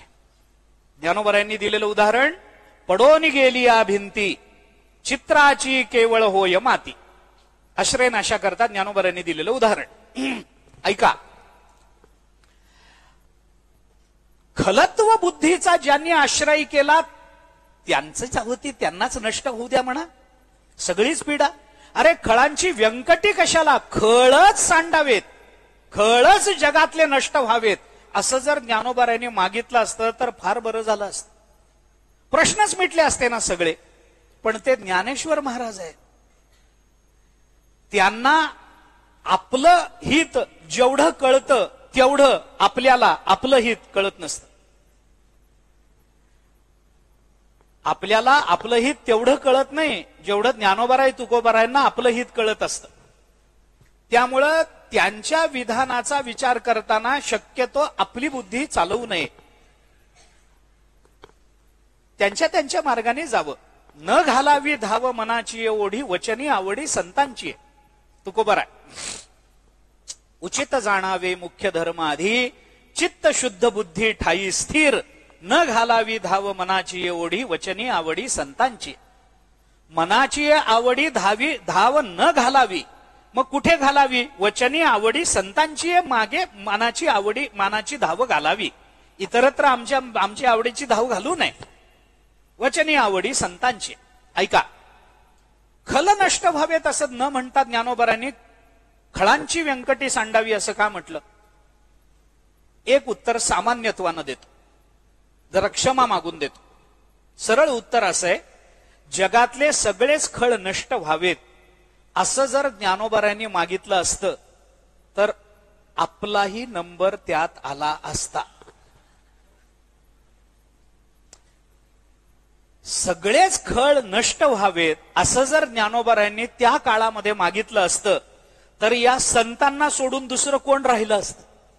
आणि संतांना सोडून जर कुणी राहिलंच नसतं तर पसायदान कुणा करता. ज्यांच्या करता पसायदान मागायचंय त्यांच्याही ठिकाणी खलत्व आहेच आहे ना. आपण, मला माफ करा, तुम्ही काय आम्ही काय, कोणी व्यासपीठावर असो खाली असो, खळ नाही असो, कोण आहे खलत्व अंश रूपाने का होईना पण सगळ्यांच्या अंतःकरणात आहेच आहे ना. कुठे ना कुठेतरी कोणत्या ना कोणत्या भूमिकेत कोणत्या ना कोणत्या पातळीवर आम्ही अंशतः स्वार्थी होतच असतो की नाही. स्वार्थी होतच असतो. आम्ही परमार्थ करतो म्हणजे स्वार्थी नाहीच आहोत असा दावा आपल्याला तरी करता येत नाही. कारण का, कारण सत्व रज तम या तीन गुणांचा जेव्हा आपल्यामध्ये अंतर्भाव असतो, या तीन गुणांनी जेव्हा आपण बनलेलो असतो त्यावेळेला आपण सात्विक असतो. याचा अर्थ आपली सत्वशीलता प्रबळ झालेली असते. रजोगुण आणि तमोगुण निवृत्त झालेला नसतो, तो त्या काळापुरता दुर्बल झालेला असतो. आणि दुर्बल झालेला तमोगुण कधी प्रबल होईल हे कुणालाही सांगता येत नाही. त्यामुळं चांगली चांगली म्हणवली गेलेली माणसं प्रसंगामध्ये वाईट वागताना दिसतात. सात्विक म्हटली गेलेली माणसं कशाला प्रवचनात बोलायचे माऊलींच्या समोर. आमच्या सत्वशीलतेची प्रबलता आणि दुर्बलता कधी कशी वाढेल कमी होईल सांगता येत नाही. हो, रजोगुण कधी वाढेल सांगता येत नाही. वाटतं बऱ्याच ठिकाणी काय, आता चातुर्मासामध्ये म्हणा किंवा अन्यत्र म्हणा, कीर्तनाला वगैरे गेलं ना, मला क्षमा मागूनच बोलायचं, मी एकदाच क्षमा मागतो. मी आता एकदा क्षमा मागतो, आता पसायदान संपेपर्यंत मला क्षमाच करत राहायचं. एकदा मागून घेतो, क्षमा करा. पण अनेक ठिकाणी आम्ही पाहतो की कीर्तनाच्या वेळेला लोक खूप आधी येऊन जागा धरतात आणि लोक आम्हाला सांगतात, काय हो तुमच्या कीर्तनाला लोक आधीपासून, आणि आम्हाला आमचा अहंकार सुखावतो. आपलं कीर्तन, माझा अभिमान एका श्रोत्याने घालवला. एकाने मला सांगितलं, महाराज हे बघा, तुमच्या कीर्तनाकरता 2 तास आधी येऊन जागा पकडून बसले. मला बरं वाटलं. मी म्हणलं हो का? मी आपलं खोटी नम्रता, हो का, काय आमचं कशा करता त्रास घेतला? ते म्हणलं कशा करता नाही, उशिरा आलं तर पंख्याखालची जागा मिळत नाही. प्रवचन ऐकणं सत्वशीलता नाही का? मी एक उदाहरण देत असतो. माणसाच्या सत्वशीलतेची प्रबलता एका क्षणात दुर्बल कशी होऊन जाते, तो स्वार्थ कसा मनात मी एक उदाहरण देत असतो अनेक वेळेला. आपण रस्त्याने चाललोय आणि चालताना 2 मूर्त्या रस्त्यात पडलेल्या आपल्याला दिसल्या, एक रामाची आणि एक रावणाची. आपण कोणती मूर्ती उचलू? रामाची, बरोबर आहे. ऐका, आपण रस्त्याने जाताना 2 मूर्त्या पडलेल्या दिसल्या, एक रामाची एक रावणाची. त्याच्यातली रामाची मूर्ती दगडाची आहे आणि रावणाची सोन्याची आहे. आता सांगा, कुठे रामाची मूर्ती निवडणारी सत्वशीलता कुठे गेली?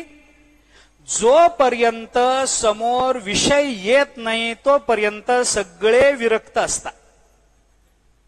जोपर्यंत आपला स्वार्थ आपल्याला जाणवत नाही तोपर्यंत सगळे सात्विक असतात. जोपर्यंत आत्मकेंद्रित्व निर्माण होत नाही तोपर्यंत सगळ्यांचं भलं व्हावं असं सगळ्यांना वाटत असतं. आम्ही या ना त्या रूपानं अंशतः का असेना, पण आम्ही खल आहोतच हो, कारण आम्ही जीव आहोत आणि प्रत्येक जीव अंशतः तरी खल आहेच आहे. मी काय सांगू आपल्याला, तो मुमुक्षू झाला तरी, माझं विधान मी फार जपून करतोय, मला कल्पना आहे मी काय बोलतोय त्याची. खलत्व सगळ्यांच्याच ठिकाणी आहे. मग ज्ञानोबाराय खळच मरावेत असं म्हणत नाहीत. बरं, खळांचा अनुभव ज्ञानोबारायांना जेवढा आहे तेवढा जगात दुसऱ्या कुणालाच नाहीये.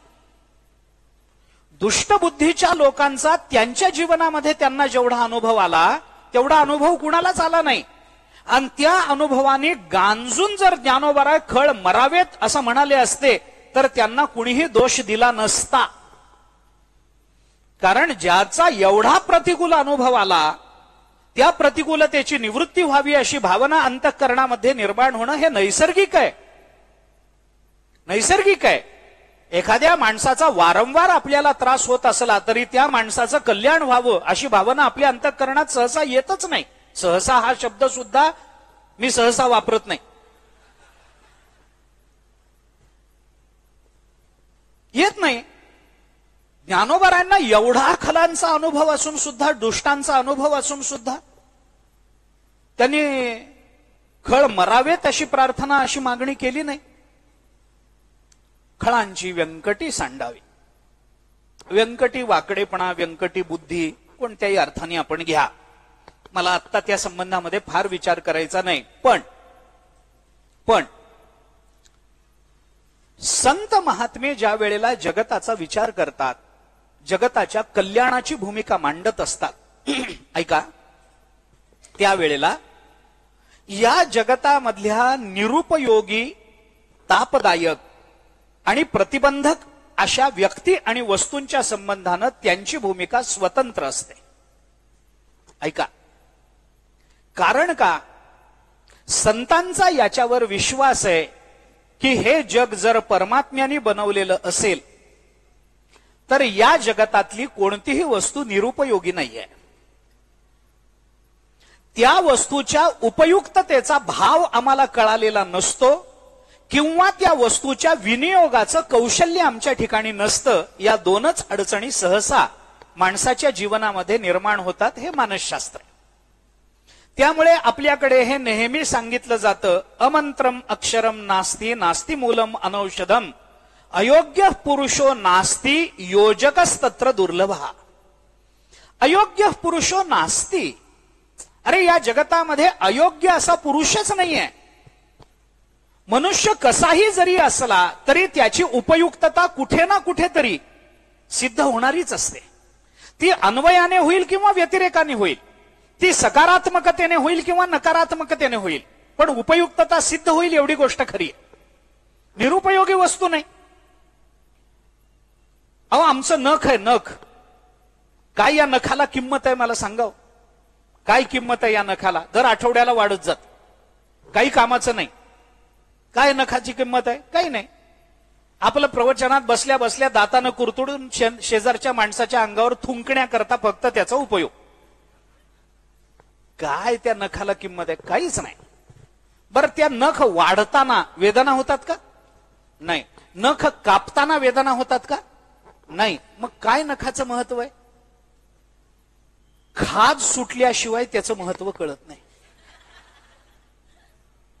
निरुपयोगी असं जगतामध्ये काही नाही. त्याच्या उपयुक्ततेची वेळ यावी लागते. त्याच्या उपयुक्ततेचं महत्व कळावं लागतं आणि त्याच्या उपयोगाचं कौशल्य अंगी असावं लागतं, तर त्याचा उपयोग करता येऊ शकतो. संत जेव्हा जगताकडे पाहतात तेव्हा जगताला प्रतिबंधक ठरणाऱ्या व्यक्ती अथवा वस्तूंची उपयुक्तता कुठे आहे? आपल्याला महाभारतातलं प्रकरण माहिती आहे. दुर्योधन हा प्रतिबंधक आहे राजसूय यज्ञामध्ये, पण भगवंतानी हस्तसामुद्रिकाच्या आधारानं त्याचा वापर करून घेतलाय की नाही? मग दुर्योधनाचा वापर होतो तर आपला होणार नाही काय? विचार करा ना. दुर्योधन प्रतिबंधक आहे पांडवांकरता, पण पांडवांकरता प्रतिबंधक असणाऱ्या दुर्योधनाला खजिनदार म्हणून नेमा, राजसूय यज्ञाचं सगळं धन त्याच्या हातामध्ये द्या आणि त्याच्या हातातून खर्च चालवा, हे भगवंतांनी सांगितलं. बरं पांडवांनी सांगितलं, देवा अहो तो दुष्ट आहे, सगळं धन पहिल्याच दिवशी उधळून देईल, तुम्ही कशाला त्याला खजिनदार म्हणून नेमताय? भगवान म्हणाले, अक्कल तुम्हाला जास्त का मला रे? मला कळतं ना जास्त, मग मी सांगतो तेवढं करा. का? त्याच्या हातावर मत्स्यचिन्ह आहे आणि हस्तसामुद्रिकाच्या दृष्टीनं हातावर मत्स्यचिन्ह जेव्हा असतं तेव्हा त्या हातातून जेवढं धन जातं त्याच्या दुपटीनं तिकडं परत येतं.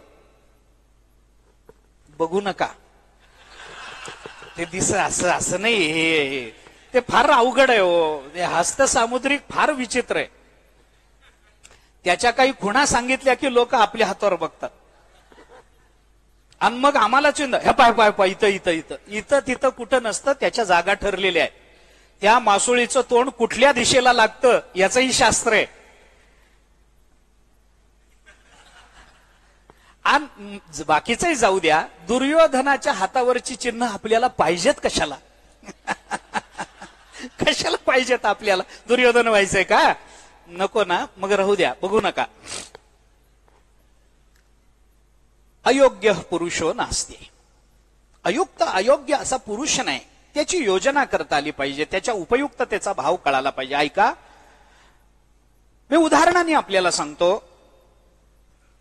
वस्तू जरी प्रतिकूल असेल, व्यक्ती जरी प्रतिकूल असेल, निरुपयोगी वाटत असेल, तरी तिच्या उपयुक्ततेची जाणीव आणि तिच्या उपयुक्ततेचं कौशल्य हे ज्ञानोबारायांच्या ठिकाणी आहे. म्हणून खळ सांडावेत, खळ मरावेत हे न मागता खळांची व्यंकटी सांडावी हे ज्ञानोबारायांचं मागणं आहे. त्याचं कारण सांगतो, मला या दृष्टीनं थोडासा विस्तार करायचा आहे, जो फार महत्वाचा आहे, फार महत्वाचा आहे. पुढच्या सगळ्या पसायदानाचं बीज याच्यात आहे, म्हणून थोडासा विस्तार करतो. ऐका, काय असतं, उदाहरण सांगतो मी. एखाद्या घरामध्ये साप निघाला, साप दिसला घरामध्ये, विषारी साप आहे हे कळलं. तो साप दिसल्याबरोबर त्या घरातल्या लोकांच्या काय काय प्रतिक्रिया येऊ शकतात? त्या सापाच्या संबंधानं लोकांच्या काय काय प्रतिक्रिया येतील? कोणी म्हणेल याला मारा, पहिली प्रतिक्रिया. कोणी म्हणेल अहो मारू नका, त्याला पकडून रानामध्ये सोडून द्या. कोणी म्हणेल अहो ते रानामध्ये सोडला तरी आता रानं तरी कुठं राहिली आहेत, त्याला पकडा आणि कुठल्या तरी त्या प्राणी संग्रहालयामध्ये सोडून द्या. सर्प काय तिथे असतात, काय म्हणतात त्याला, सर्पोद्यान त्या उद्यानामध्ये सोडून द्या. सगळं. कोणी म्हणेल काही करू नका, गारुड्याला बोलवा, तो पकडून घेऊन जाईल. झालं. एक जण म्हणतो मारून टाका, एक जण म्हणतो लांब सोडा, एक जण म्हणतो सर्पोद्यानात सोडा, आणि एक जण म्हणतो गारुड्याला बोलवा, गारुडी पकडून घेऊन जाईल. गारुडी म्हणतो मी येतो, मी घेऊन जातो. 4 प्रतिक्रिया येतील की नाही? येतील. तसं या जगतातल्या खलांबद्दल सुद्धा काय प्रतिक्रिया येऊ शकतात?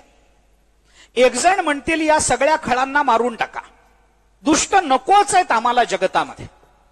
कोणी म्हणेल हे पा जे खळ आहेत ना ते जर त्रास देणारे असतील ना तर त्यांना मारू नका, त्यांना दूर सोडा. खलानांच कंटकानांच द्विविधैव प्रतिक्रिया उपानहद मुखभंगो वा दूरस्थो वा विसर्जनम. एक सुभाषित आहे.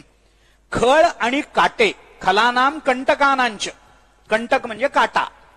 खल माणूस, दुष्टबुद्धीचा माणूस आणि काटा यांच्या संबंधानं 2च प्रतिक्रिया, द्विविधैव प्रतिक्रिया, 2च प्रतिक्रिया उमटू शकतात. काय करा? एकतर चपलेनं त्यांचं तोंड फोडा, नाहीतर त्यांना टाळून बाजूच्या रस्त्यानं निघून जा.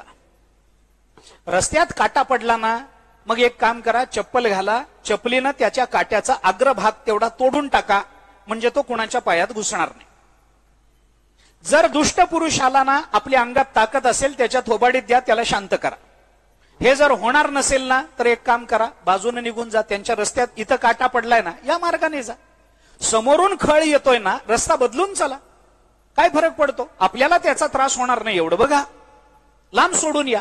कोणी म्हणेल अहो लांब सोडले तरी हे परत येतात, मग काय करा? यांना सर्पोद्यानात म्हणजे सुधारगृहात ठेवा. यांच्यावर काही प्रयोग करा, यांना सुधारगृहात ठेवा. पण गारुडी म्हणतो तसं करू नका, मी येतो ना. मग काय करा?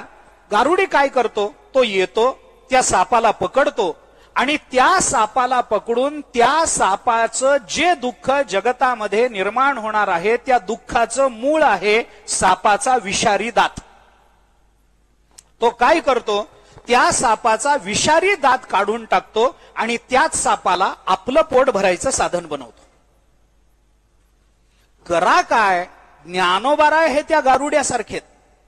नाथ महाराजांचा एक भारुडच आहे बस. ते भारूड बघा आपण, सर्प नावाचं भारूड आहे. स्वरूप मंदिरी होते मी एकली, प्रारंभ आहे, बघून घ्या सगळं भारूड, मला लांबवायचं नाही. सर्पदंश झाला, गारुडी कोण? अरे सद्गुरू हाच गारुडी म्हटलंय नाथ महाराजांनी. पर संत महात्मे हेच गारुडी असतात. ते काय करतात?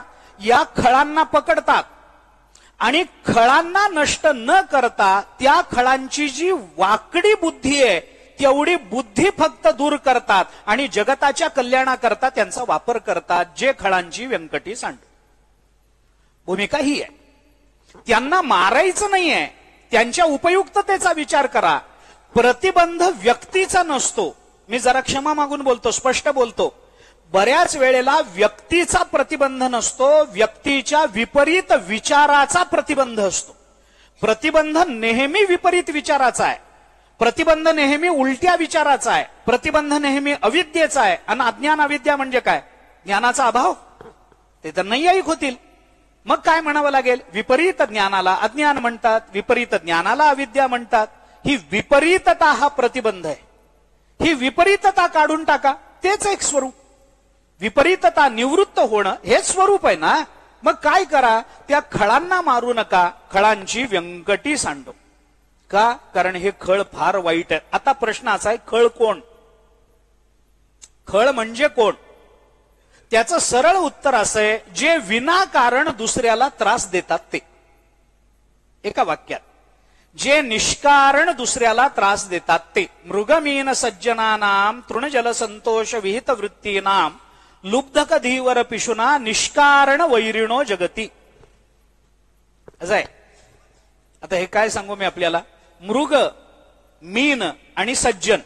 मृग म्हणजे हरिण, मीन म्हणजे मासा आणि सज्जन कशावर जगतात? तृण जल संतोष विहित वृत्तीनाम. हरिण जगतो गवतावर, मासा जगतो पाण्यावर आणि सज्जन जगतात संतोषावर. काही कारण? काही नाही, आपापलं त्यांचं चांगलं चाललंय. पण लुब्धक धीवर पिशुना निष्कारण वैरिणो जगती. पण एक पारधी येतो आणि हरणाला पकडून जातो. त्या पारध्याचं काय घोडं मारलंय होते हरणाने? काय घोडं मारलंय? काही कारण नसताना हरणाला मारतो, घेऊन जातो, पकडून घेऊन जातो. कोळी जाळं टाकतो, काही कारण नसताना त्या माशाला पकडून जातो. आणि सज्जन आपल्या आपल्या संतोषावर विहिता वृत्तीनाम जगत असतात. पण कुणीतरी एक दुष्ट येतो आणि त्यांच्या मनाला क्लेश निर्माण करतो. निष्कारण वैरिणो जगती. निष्कारण जगताचं वैरत्व घेतात, निष्कारण जगाला त्रास देतात. अशी माणसं त्या भर्तृहरीने नीती शतकामध्ये 4 प्रकार केले. आता याचा विस्तार करायला वेळ नाही. एते सत्पुरुषः परार्थ घटिका स्वार्थम परित्यज्य ये. बघून घ्या सगळं ते भर्तृहरीचं नीती शतक. 4 प्रकार केले त्याच्यात. नको जाऊ द्या.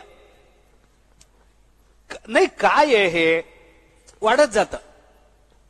मुद्दा काय आहे तेवढं काय आहे. खळांमध्ये 3 प्रकार आहे. ऐका, खळांमध्ये 3 प्रकार. एक खळ, दुसरा खलोत्तम आणि तिसरा खलेश्वर. खळ, खलोत्तम, खलेश्वर. आता कुणाचं सांगू तुम्हाला? खलाचं सांगून उपयोग नाही, खलोत्तम तर नाही, खलेश्वर सांगतो. खलेश्वर काय आहे ते एक सुभाषित आहे, माझ्या मनाचं सांगत नाही. काय झालं, एक मनुष्य संध्याकाळच्या वेळेला एका निबिड अशा अरण्यामध्ये एका खडकावर जाऊन बसला. संध्याकाळची वेळ, अंधार पडायला लागले. ज्या अरण्यामध्ये वाघ सिंहादी हिंस्त्र श्वापद राहतात अशा अरण्यामध्ये गेला आणि संध्याकाळच्या वेळेला तिथे जाऊन बसला. संध्याकाळी ही श्वापद गुहेतून बाहेर पडतात शिकारी करता. तो त्या वेळेला तिथे जाऊन बसला. एक पांथस्थ तिथून चालला होता. त्यांनी त्याला विचारलं, अहो ही वेळ जरा अडचणीची आहे, वाघ सिंह आता बाहेर पडतात आणि तुम्ही इथं का बसलाय? सुभाषितकारांनी त्याचं चिंतन केलंय. कस्त्वम भद्र, कोण आहेत बाबा तुम्ही? तुमचं कल्याण असो. कस्त्वम भद्र त्याला विचारलं. तो पांथस्थ तिथून चालला होता. त्या अरण्यामध्ये बसलेल्या त्या माणसाला त्याने विचारलं, कस्त्वम भद्र, कोण आहेस बाबा तू? त्यांनी स्वतःचा परिचय करून दिला. कलेश्वरोहम, मला खलेश्वर असं म्हणतात. त्याने विचारलं, इह किम घोरे वने स्थियते, या घोर अशा वनामध्ये तुम्ही का बसून राहिलाय बाबा? कशा करता? तुम्ही खलेश्वर आहात, नाव कळालं तुमचं, पण एवढ्या अरण्यामध्ये घोर वनामध्ये वाघसिंह येतात. इथं शार्दुलादिभिरे व भिंस्त्र पशुभिही इथं आहेत. कशाला इथं बसून राहिलाय? कशा करता इथं बसला? त्यांनी सांगितलं, खाद्योहम इति आशया, माझ्या मनात एक इच्छा आहे की या वाघ सिंहादी हिंस्त्र श्वापदांनी मला खावं अशी माझी इच्छा आहे, म्हणून मी इथं बसलो. त्यांनी सांगितलं, तुम्हाला आत्महत्या करायची आहे का? तो म्हणला, नाही नाही, आत्महत्या करावी एवढ्या पळपुट्या बुद्धीचं मी नाहीये. मला काय असं फुकट मरायचं नाहीये. मरायचं नाही म्हणता आणि एवढ्या अरण्यामध्ये येऊन बसला. आणि का बसला म्हणला तर तुम्ही विचारता, तुम्ही सांगता शार्दुली भिरे व हिंस्त्र पशुभी खाद्योहमिती आशय. अरे या हिंस्त्र श्वापदांनी मला खावं अशी माझी इच्छा आहे, म्हणून मी इथं येऊन बसलो. तुम्हाला आत्महत्या करायची नाही? करायची नाही, तरी त्यांनी खावं हो असं मला वाटतं. यांनी विचारलं, कस्मात कष्टम इदम त्वया, अरे हे कष्ट कशाला घेता? कस्मात कष्टम इदम त्वया व्यवसितम, कशा करता हे वाघ सिंहाने मला खावं म्हणता, प्राण देण्याची शरीर नाशाची भाषा करता? कशा करता?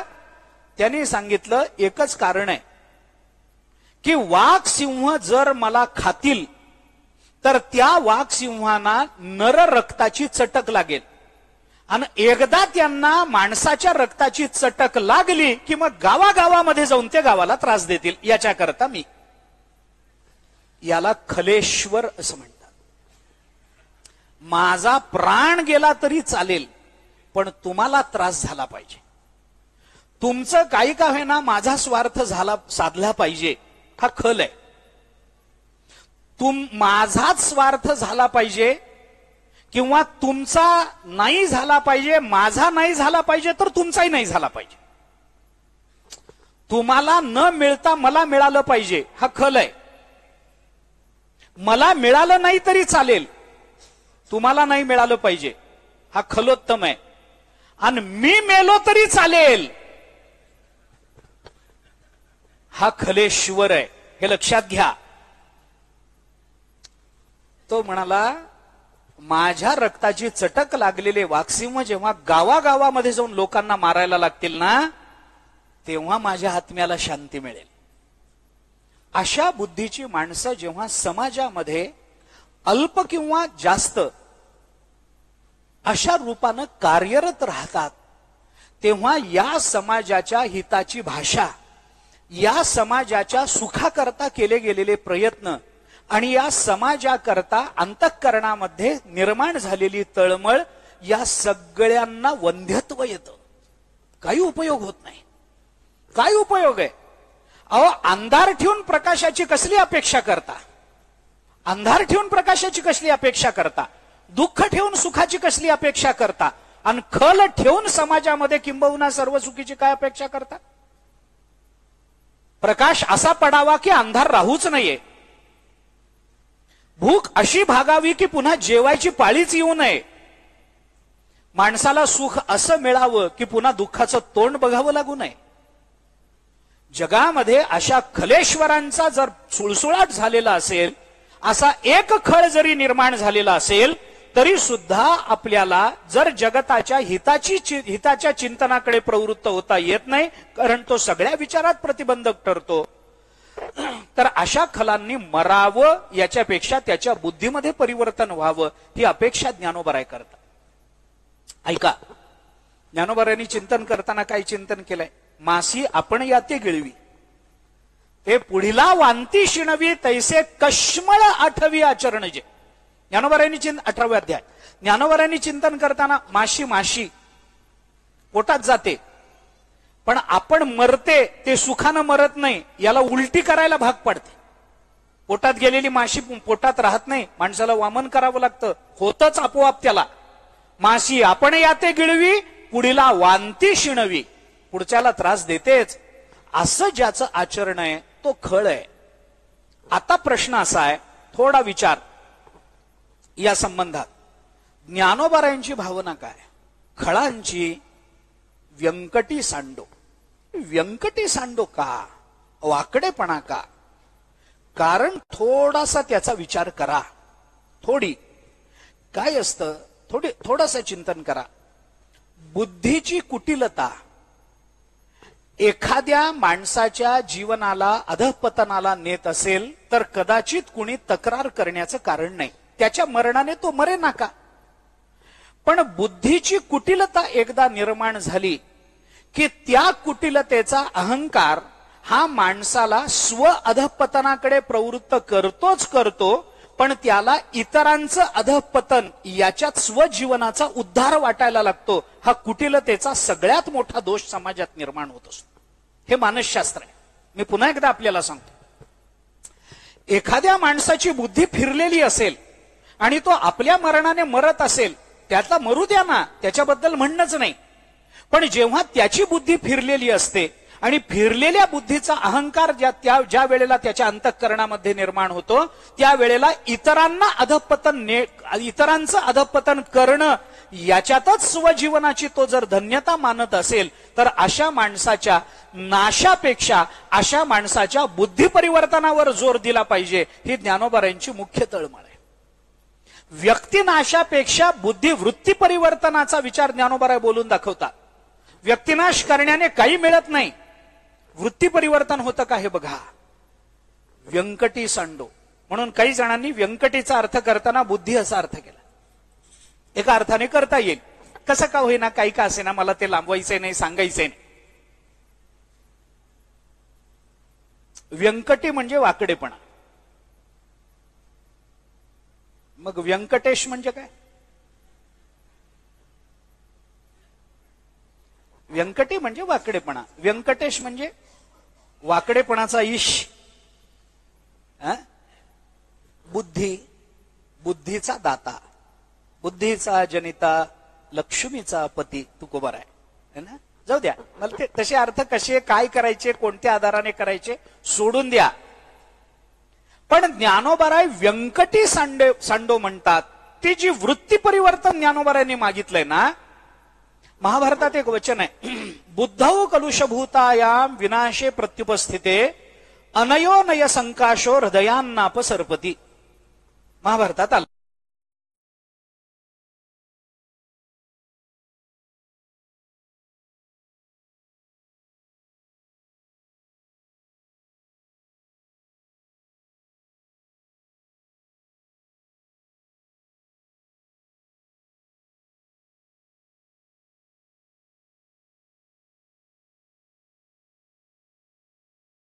बुद्धी बदलली पाहिजे.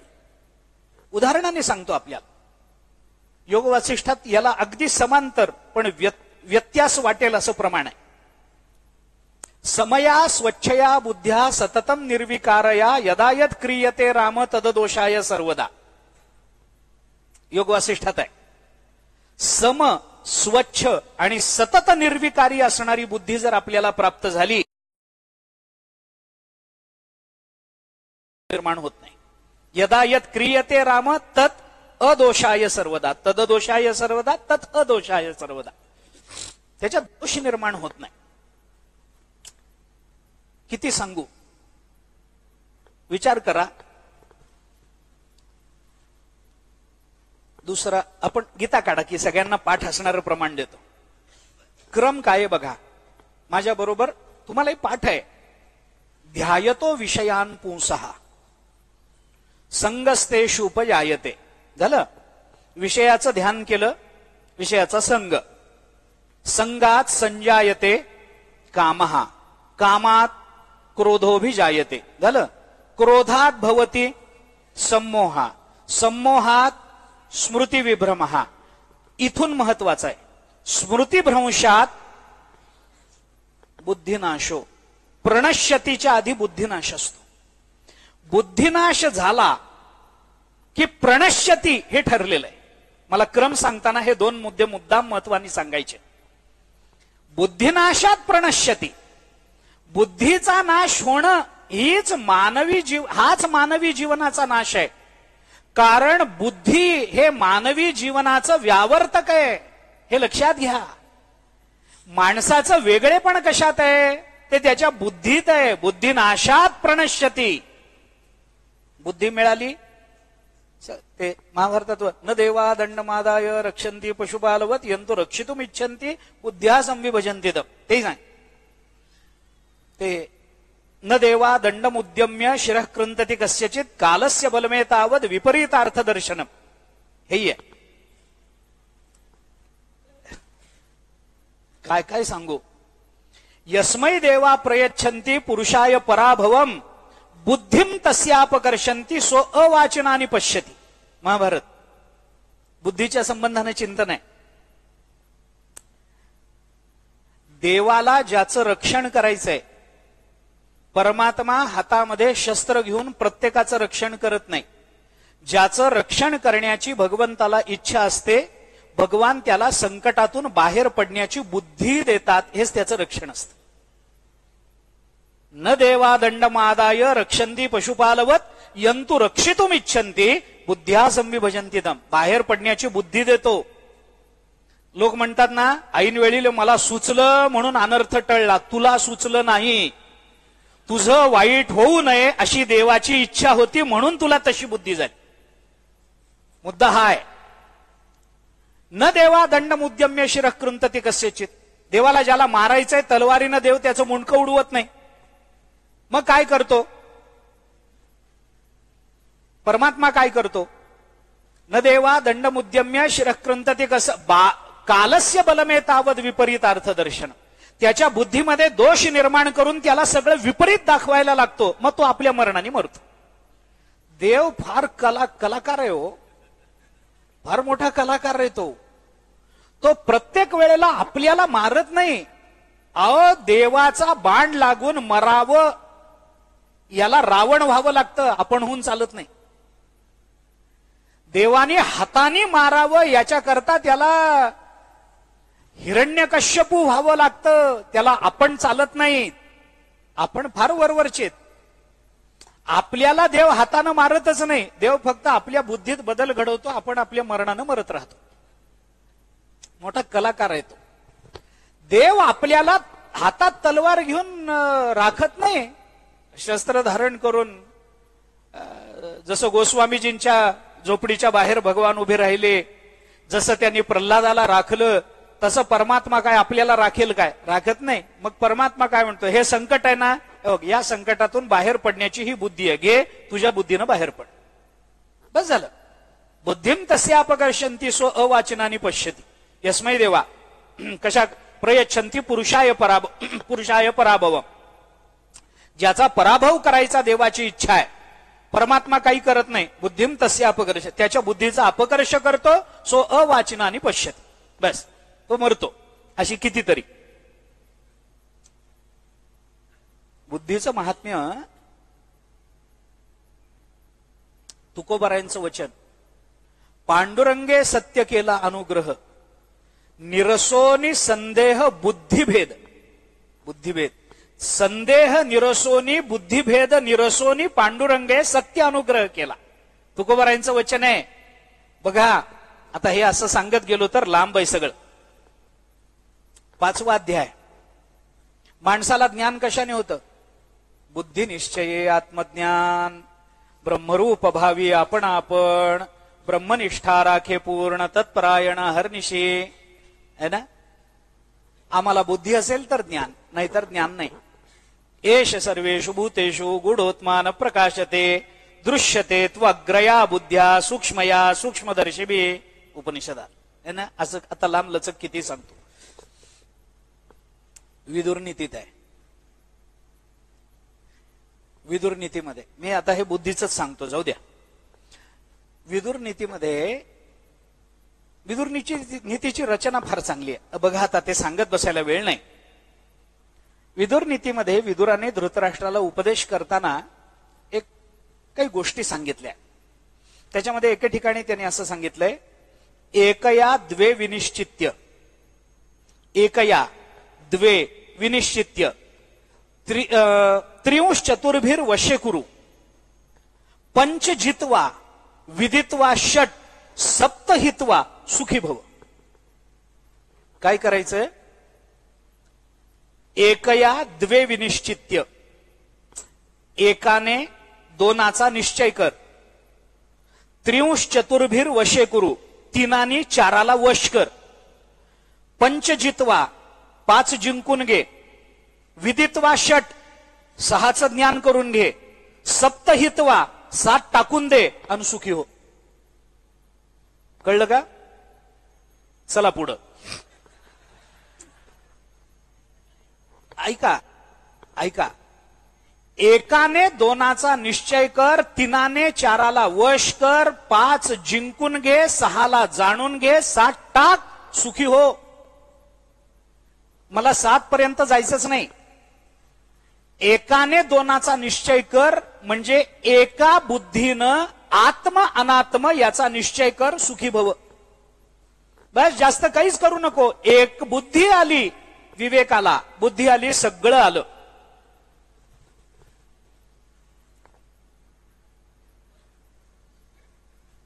आशा ते करविते बुद्धीचा तो लोप, संदेह ते पाप कैसे नव्हे. तुकोबर आहे. धृतराष्ट्राला विदुराने सांगितलं, पांडवांचं राज्य आहे, मोह ठेवू नका. मोठे झालेत ते, त्यांचं राज्य त्यांना देऊन टाका, त्यांच्या जवळ राहा, ते चांगलं सांभाळतील. धृतराष्ट्र म्हणाले, विदुरा तुला काय वाटतं, मला हे कळत नाही. अरे मला नेहमी असं वाटतं की पांडवांकडे राहावं, राज्य पांडवांचं आहे, पांडवांना देऊन टाकावं. मला नेहमी असं वाटतं. वचन आहे धृतराष्ट्राचं. त्याने असं सांगितलं, तू जसं सांगतोस ना तशी बुद्धी मला नेहमी होते. सा तू बुद्धी कृताप्यवम पांडवान प्रतिमे सदा दुर्योधनम समासाध्य पुनर्विपरिवर्तते. त्यांनी असं सांगितलं, बाबा विदुरा तू म्हणतोस तशी पांडवांच्या बुद्धीबद्दल नेहमी मला बुद्धी होते, पण काय करू, दुर्योधन भेटला की पुन्हा बुद्धी बदलते. माझं म्हणणं असं की धृतराष्ट्राजवळ एकच दुर्योधन होता. आपल्या अवतीभोवती किती दुर्योधन आहेत, आपली बुद्धी किती बदलणार आहे, कसा त्रास होणार आहे, कधीतरी त्याचा विचार केला पाहिजे. क्षुधा निर्णुदती प्रज्ञाम धर्मबुद्धीम व्यपोत वगैरे वगैरे वगैरे सोडून द्या.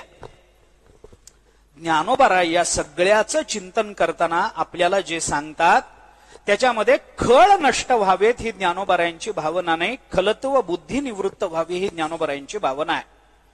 कारण अशी बुद्धी ही स्वतःच्या जीवनालाही घातक असते आणि समाजालाही विघातक असते. याकरता म्हणून ज्ञानोबारायांनी सांगितलं या खळांची व्यंकटी सांडावी, खलत्व निवृत्त व्हावं. खल निवृत्त व्हावेत असं मागणं नाही, खलत्व निवृत्त व्हावं असं मागणं आहे. आता खळांची व्यंकटी सांडो इथपर्यंत ठीक आहे, पण खलत्व बुद्धी गेली म्हणजे मनुष्य सज्जन होतो असं नाहीये ना, असं नाहीये. खलत्व बुद्धीची निवृत्ती म्हणजे सज्जनतेची प्राप्ती असं नाहीये. आपल्याकडे ज्या वेळेला गुणदोषांची चर्चा केली जाते एक नियम सांगून जातो. आपण 16वा अध्याय काढा. 16व्या अध्यायामध्ये कशाचा विचार आहे? दैवी आणि असुरी संपत्ती. दैव असुर संपत विभाग योग म्हणतो ना 16व्या अध्यायाला आपण. मग हे दैवी संपत्ती आणि असुरी संपत्तीचं जे गणित आपल्याला 16व्या अध्यायामध्ये मांडून दिलंय त्या गणिताचा एक विचार करा. काय असतं, गुणांचा विचार करताना प्रत्येक एक गुण प्राप्त करून घेताना प्रत्येक गुणाकरता स्वतंत्र प्रयत्न करावे लागतात. पण दोषांचा विचार करताना एक दोष आला की अन्य दोष आपोआप येतात, त्याच्याकरता प्रयत्न करावे लागत नाही. दोष येताना हातात हात घालून येतात, गुण येताना एक एकटे येतात. पण दोष घालवण्याचा प्रयत्न जेव्हा आपण करतो तेव्हा प्रत्येक दोषाच्या निवृत्तीकरता स्वतंत्र प्रयत्न करावे लागतात. पण एक गुण गेला की त्याच्या बरोबरीने सगळे गुण निघून जातात. येताना दोष हातात हात घालू नयेत आणि जाताना गुण हातात हात घालू नये, हे गणित आहे त्याचं.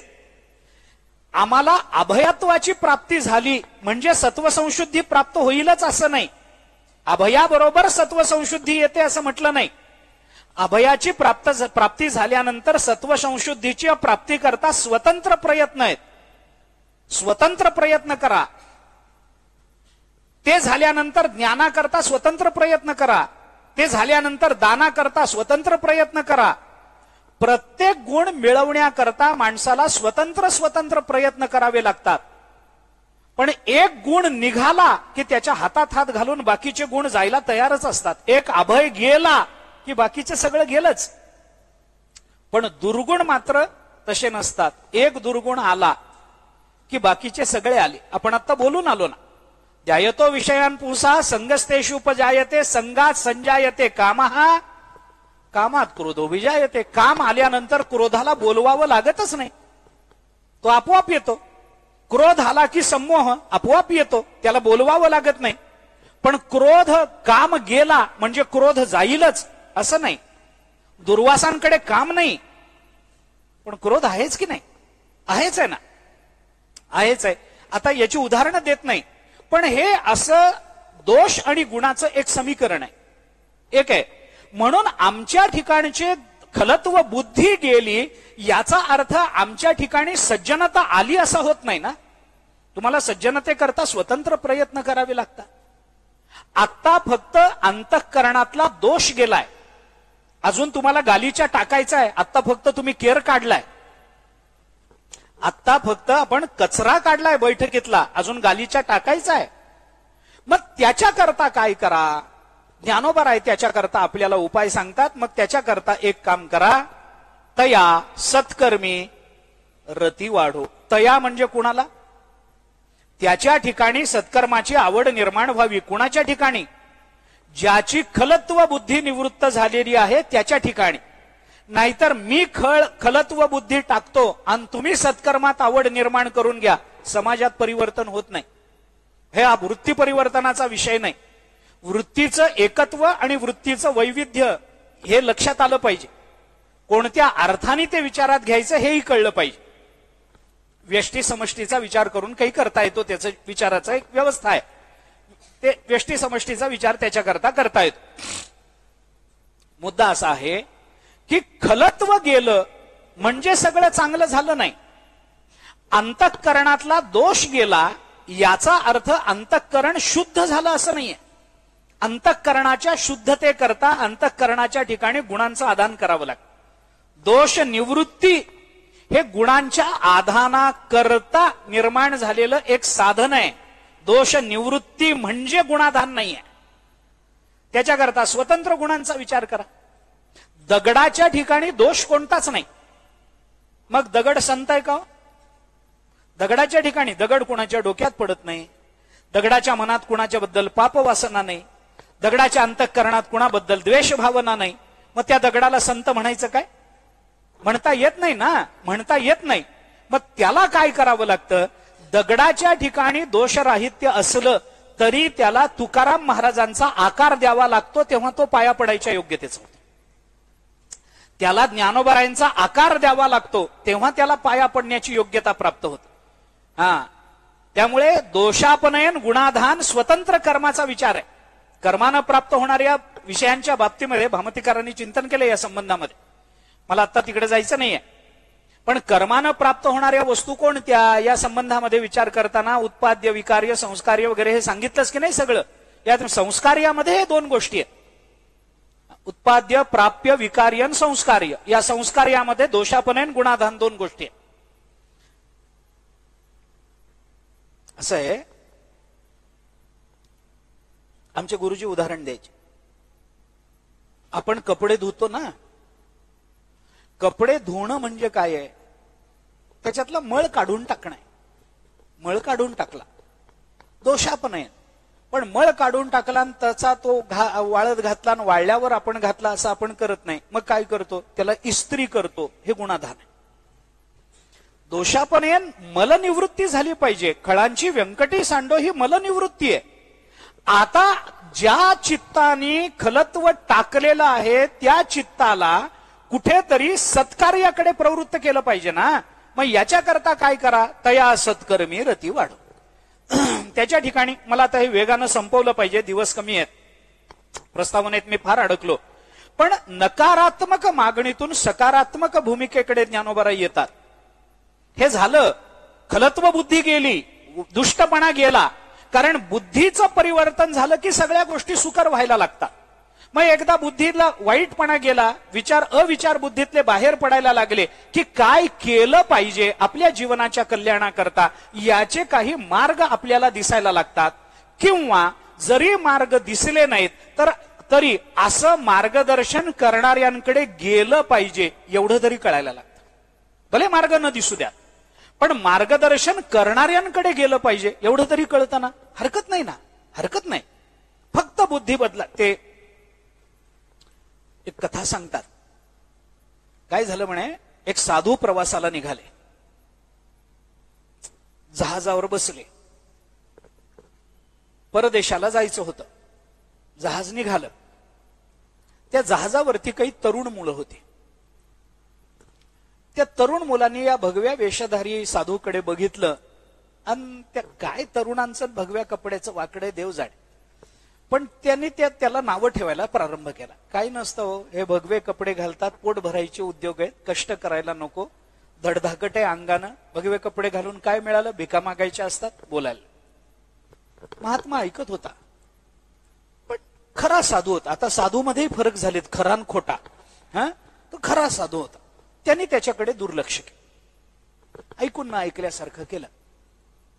आपल्या बोलण्याचा याच्यावर परिणाम होत नाही हे जेव्हा तरुणांना कळालं तेव्हा तरुणांचं धाडस वाढलं. त्याने काय केलं, जाता जाता त्याला धक्के द्यायला सुरुवात केली. मुद्दाम जाता जाता त्याला धक्का द्यायचं, त्याच्या पायात पाय घालायचा, त्याला पाडण्याचा प्रयत्न करायचा, मुद्दाम त्याच्या जवळ जाऊन त्याला काहीतरी असं धक्का देऊन जायचं. महात्म्याने त्याच्याकडे दुर्लक्ष केलं. एवढं करूनही त्यालावर परिणाम होत नाही हे कळल्यावर तरुणांचं धाडस अजून वाढलं. वाढल्यानंतर त्या तरुणांनी त्याला स्पष्ट जाऊन बोलायला प्रारंभ केला. तुम्हाला लाज वाटत नाही का? भगवे कपडे घालता, काबाड कष्ट करायला नको, उद्योगधंदा करायला नको, लोकांच्या दारात जायचं, भिका मागायच्या, काय कशा करता समाजाने तुम्हाला पोसावं? काय तुम्ही समाजाकरता केलंय म्हणून समाजाने तुम्हाला अन्न द्यावं? काय संबंध तुमचा? काही बोलला नाही. शिव्या देऊनही त्याला काही फरक पडत नाही हे बघितल्यावर यांचं धाडस अजून वाढलं. जाता जाता आता ते त्याला टाचण्या टोच, पिना टोच, त्याला ढकलून दे, त्याला मारहाण कर, असे उद्योग त्यांचे सुरू झाले. तरी तो महात्मा शांत होता. महात्मा शांत होता, पण परमात्म्याला बघवलं नाही, भगवंताला बघवलं नाही. भगवान प्रकट झाले आणि भगवंताने त्या महात्म्याला सांगितलं, अरे बघत काय बसलास, ते तुला ढकलतात, मारतात, शिव्या देतात, तू काहीतरी प्रतिक्रिया दे. तर म्हटलं काय काय देऊ. भगवंतानी सांगितलं, काही करू नको, तू फक्त एकदा रागानं त्यांच्याकडे बघ, त्यांना स्वतंत्र सरपण लागणार नाही, मी व्यवस्था करतो. तू एकदा रागानं त्यांच्याकडे बघ, बाकीची व्यवस्था मी करतो. तो म्हणाला, जाऊ द्या ना देवा, कशा करता भांडण, कशा करता कुणाला मारण्याचा प्रयत्न करायचा. अरे जाऊ दे म्हणजे काय, ते तुला मारतात, ढकलतात, शिव्या देतात, टाचण्या टोचतात, तुला वेदना होतात, आणि तरी तू जाऊ द्या म्हणतोस, कशा करता. त्या महात्म्याने सांगितलं, हे पा देवा, आता आपण समुद्राच्या मध्यात आहोत, अजून थोड्या वेळाने पलीकडच्या तीरावर पोहोचू. एकदा पलीकडच्या तीरावर गेल्यानंतर ते त्यांच्या मार्गाने जातील, मी माझ्या मार्गाने जाईल. आयुष्यात पुन्हा गाठभेट होण्याची शक्यता आहे का? नाही. मग अर्ध्या तासात गाठभेट होणं हे जर दुरापास्तच होणार आहे, अर्ध्या तासातच हा परिणाम प्राप्त होणार आहे, तर त्या अर्ध्या तासाकरता माझ्या आतापर्यंतच्या संन्यस्त जीवनावर परिणाम करणारा आणि मला अधःपतनाला नेणारा क्रोध मी कशाला अंतःकरणात धारण करू. अर्ध्या तासाचा प्रश्न आहे, अर्ध्या तासाचा प्रश्न आहे. मी कशा करता तो क्रोध कायमचा माझ्या मनामध्ये ठेवून घेऊ. मी ज्या दोषाला सोडून आलोय तो दोष पुन्हा धरायचा अर्ध्या तासा करता. अर्धा तास सहन केलं तर भागून जातं सगळं. पुन्हा काही ते मला भेटणार नाहीत, मी त्यांना भेटणार नाही, त्यांचा माझा काही संबंध राहणार नाही. भगवंतांनी त्याला सांगितलं, हे सगळं तू तुझ्या जवळ ठेव, मला सहन होत नाही, मी यांना शिक्षा केल्याशिवाय राहणार नाही. मला त्यांनी काही शिव्या दिल्या असत्या तर माझं काही म्हणणं नव्हतं, पण माझ्या भक्ताला मी ऐकून नाही घेणार, मी ऐकून नाही घेणार, मी यांना शिक्षा करणार. काय करू ते तू सांग, मला यांना त्रास तर द्यायचा आहे, काय करू सांग. समुद्राच्या मध्यात जहाज आलंय, उलटवून टाकू का? सगळेच प्रश्न मिटतील, जहाजच उलटवून टाकतो. भक्त हसला आणि त्या महात्म्याने भक्ताला देवाला सांगितलं, देवा जर तुम्हाला उलटवूनच टाकायचं असेल तर जहाज उलटवून टाकण्याच्या ऐवजी यांची बुद्धी उलटवून टाका ना, सगळेच प्रश्न मिटतील, सगळेच प्रश्न मिटतील. तुकोबाराय बोलतात, बुद्धीचा पालट धरा रे काही, मागुतहा नाही मनुष्य देह. बुद्धीचा पालट ज्ञानोबारायांना हे अभिप्रेत आहे. जे खळांची व्यंकटी सांडो हा बुद्धीचा पालट नाहीये, हे बुद्धीचं थोडं परिवर्तनाला प्रारंभ आहे. पालट कधी आहे? तया सत्कर्मी रती वाढो हा पालट आहे. त्याने आपल्या जीवनातल्या दुष्ट प्रवृत्तीचा निरोध केला पाहिजे. पण नुसता निरोध करणं आणि त्याची निवृत्ती करणं, खलत्व बुद्धीचा त्याग करणं, याला महत्व नाहीये. महत्व आहे ते सत्कर्मात रती वाढते की नाही. म्हणून सत्कर्मामध्ये त्याची आवड वाढती राहावी. सत्कर्मात कशा करता, त्याचं एक उत्तर आत्ता देऊन थांबणार आहे. सत्कर्मात एवढ्या करता की मानुष्य, आता हे संगती कशी, क्रमसंगती मी दोन्ही अंगाने लावून देतो. सत्कर्मात प्रवृत्ती झाली की खलत्व बुद्धी आपोआप निवृत्त होते, आणि खलत्व बुद्धी निवृत्त झाली की सत्कर्माची आवड वाढती राहते. मी दोन गोष्टी बोललोय, आपण त्याच्या क्रमात बदल करू नका, बारकाईने ऐका. मी काय म्हटलं? सत्कर्मात प्रवृत्ती झाली की खलत्व बुद्धी निवृत्त होते, आणि खलत्व बुद्धी निवृत्त झाली की सत्कर्मातली रती वाढते, असं माझं म्हणणं आहे. भर्तृहरीने या संबंधामध्ये नीतिशतकात विचार मांडलाय, तो बोलून दाखवणार आहे, आता बोलत नाही. पण ज्ञानोबाराई या सगळ्या मागण्यांमध्ये अशा पद्धतीच्या परिवर्तनाची अपेक्षा करतात की जे परिवर्तन हे व्यष्टी आणि समष्टी कल्याणाला कारण ठरणार आहे. खलत्व बुद्धीची निवृत्ती फक्त त्याच्या जीवनाच्या धन्यतेला कारण ठरणार नाही, सामाजिक धन्यतेलाही कारण आहे. कारण दुष्ट समाजामध्ये राहिले तर सामाजिक परिवर्तनात प्रतिबंध आहे. खलत्व बुद्धीची निवृत्ती व्हावी आणि सत्कर्मात आवड वाढती राहावी, हे सुद्धा व्यष्टी आणि समष्टी या दोन्ही परिवर्तनाच्या दृष्टीने महत्वाचं आहे. कारण सत्कर्मात रती वाढती राहणं याच्यातच मनुष्य देहाचं सार्थकत्व आणि सामाजिक सुख हे लपलेलं असतं. ते कसं लपलेलं असतं? सत्कर्म म्हणजे काय, सत्कर्माची आवड म्हणजे काय, याचा थोडासा विचार आपल्याला केला पाहिजे. कारण या सत्कर्म हा शब्द दोन अर्थाने आपल्याला विचारात घेता येतो. दोन अर्थात. सत्कर्म म्हणजे चांगलं कर्म, पुण्यकर्म. सरळ माणसाला एकदा पुण्यकर्माची आवड निर्माण झाली की त्याचा एक लपलेला परिणाम मनुष्याच्या वृत्तीवर आणि बुद्धीवर व्हायला लागतो. तो म्हणजे त्याला पापाचं भय वाटायला लागतं. ऐका, भयाने का असेना पण माणसानं पाप करू नये ही वस्तुस्थिती आहे. पाप करूच नये. पाप न करण्याकरता काहीतरी निमित्त लागावं असं कधीच असू नये. पाप करूच नये. पण भयाने का होईना पाप करू नये असंही माणसाला वाटलं पाहिजे. कारण जोपर्यंत त्याच्या बुद्धीमध्ये खलत्व आहे तोपर्यंत पापाचा आणि दुष्कर्माचा अभिमान मिरवणारा जेव्हा पापाचं भय अंतःकरणामध्ये धारण करतो तेव्हा नाईलाजाने का होईना पण पुण्यकर्मामध्ये आणि सत्कर्मामध्ये व्रत होतो. हे सत्कर्म शब्दाचा सरळ अर्थ पुण्यकर्म असाही आपल्याला करता येईल. आणि सत्कर्म याचा दुसरा अर्थ करता येईल तो म्हणजे निष्काम कर्म. त्याला सत्कर्म असं म्हटलं जाऊ शकतं. कसं म्हटलं जाईल, का म्हटलं जाईल? कारण सत्कर्म हे ज्ञानाचंही मूळ आहे आणि सत्कर्म हे भक्तीचंही मूळ आहे. ज्ञान सत्कर्मानं काय होतं? अंतःकरण शुद्धी. निष्काम कर्माचरणाचा परिणाम काय? अंतःकरण शुद्धी. ज्ञान कशामध्ये निर्माण होतं? अंतःकरण शुद्धी झाल्याशिवाय ज्ञान निर्माण होत नाही. याचा एक विचार. आणि भक्तीचंही मूळ आहे. ज्ञानोबारांनी चिंतन केलंय 18व्या अध्यायात तर सरळच आहे, आपल्याला माहिती असणारं प्रमाण आहे. मनशुद्धीचा मार्गी जै विजयी व्हावे वेगी तै कर्म सबळा लागी आळसू न कीजे. कशा करता? मनशुद्धीचा मार्गी, अंतःकरण शुद्धी करता. आता उक्तम मया राम यदि शुद्धेही चेतसी उपदेशो प्रसरती तैल बिंदुरीवाम बसे, त्या दृष्टीने. आणि सत्कर्म की ज्याचा परिणाम चित्तशुद्धीमध्ये होतो ती चित्तशुद्धी भक्तीलाही कारण आहे. चित्तशुद्ध तरी शत्रुमित्र होती, व्याघ्रही न खाती विषते अमृत, आघाताते हित, अकर्तव्य नित्य होत्या वगैरे वगैरे. मग हे सत्कर्म म्हणजे काय? ते सत्कर्म करणं आवश्यक आहे हे ज्ञानोबारायांचं म्हणणं नाहीच आहे. सत्कर्म करा असं ज्ञानोबारायांचं म्हणणं नाहीये. सत्कर्मातली रती ही वाढावी हे ज्ञानोबारायांचं मागणं आहे. सत्कर्म वाढावीत हे ज्ञानोबारायांचं मागणं नाहीये. सत्कर्माची आवड वाढावी हे ज्ञानोबारायांचं मागणं आहे. कारण सत्कर्म वाढणं हे पुण्याचं ओझं आहे. सत्कर्माची आवड वाढण्यामध्ये कोणत्याही कर्माचं ओझं येत नाही.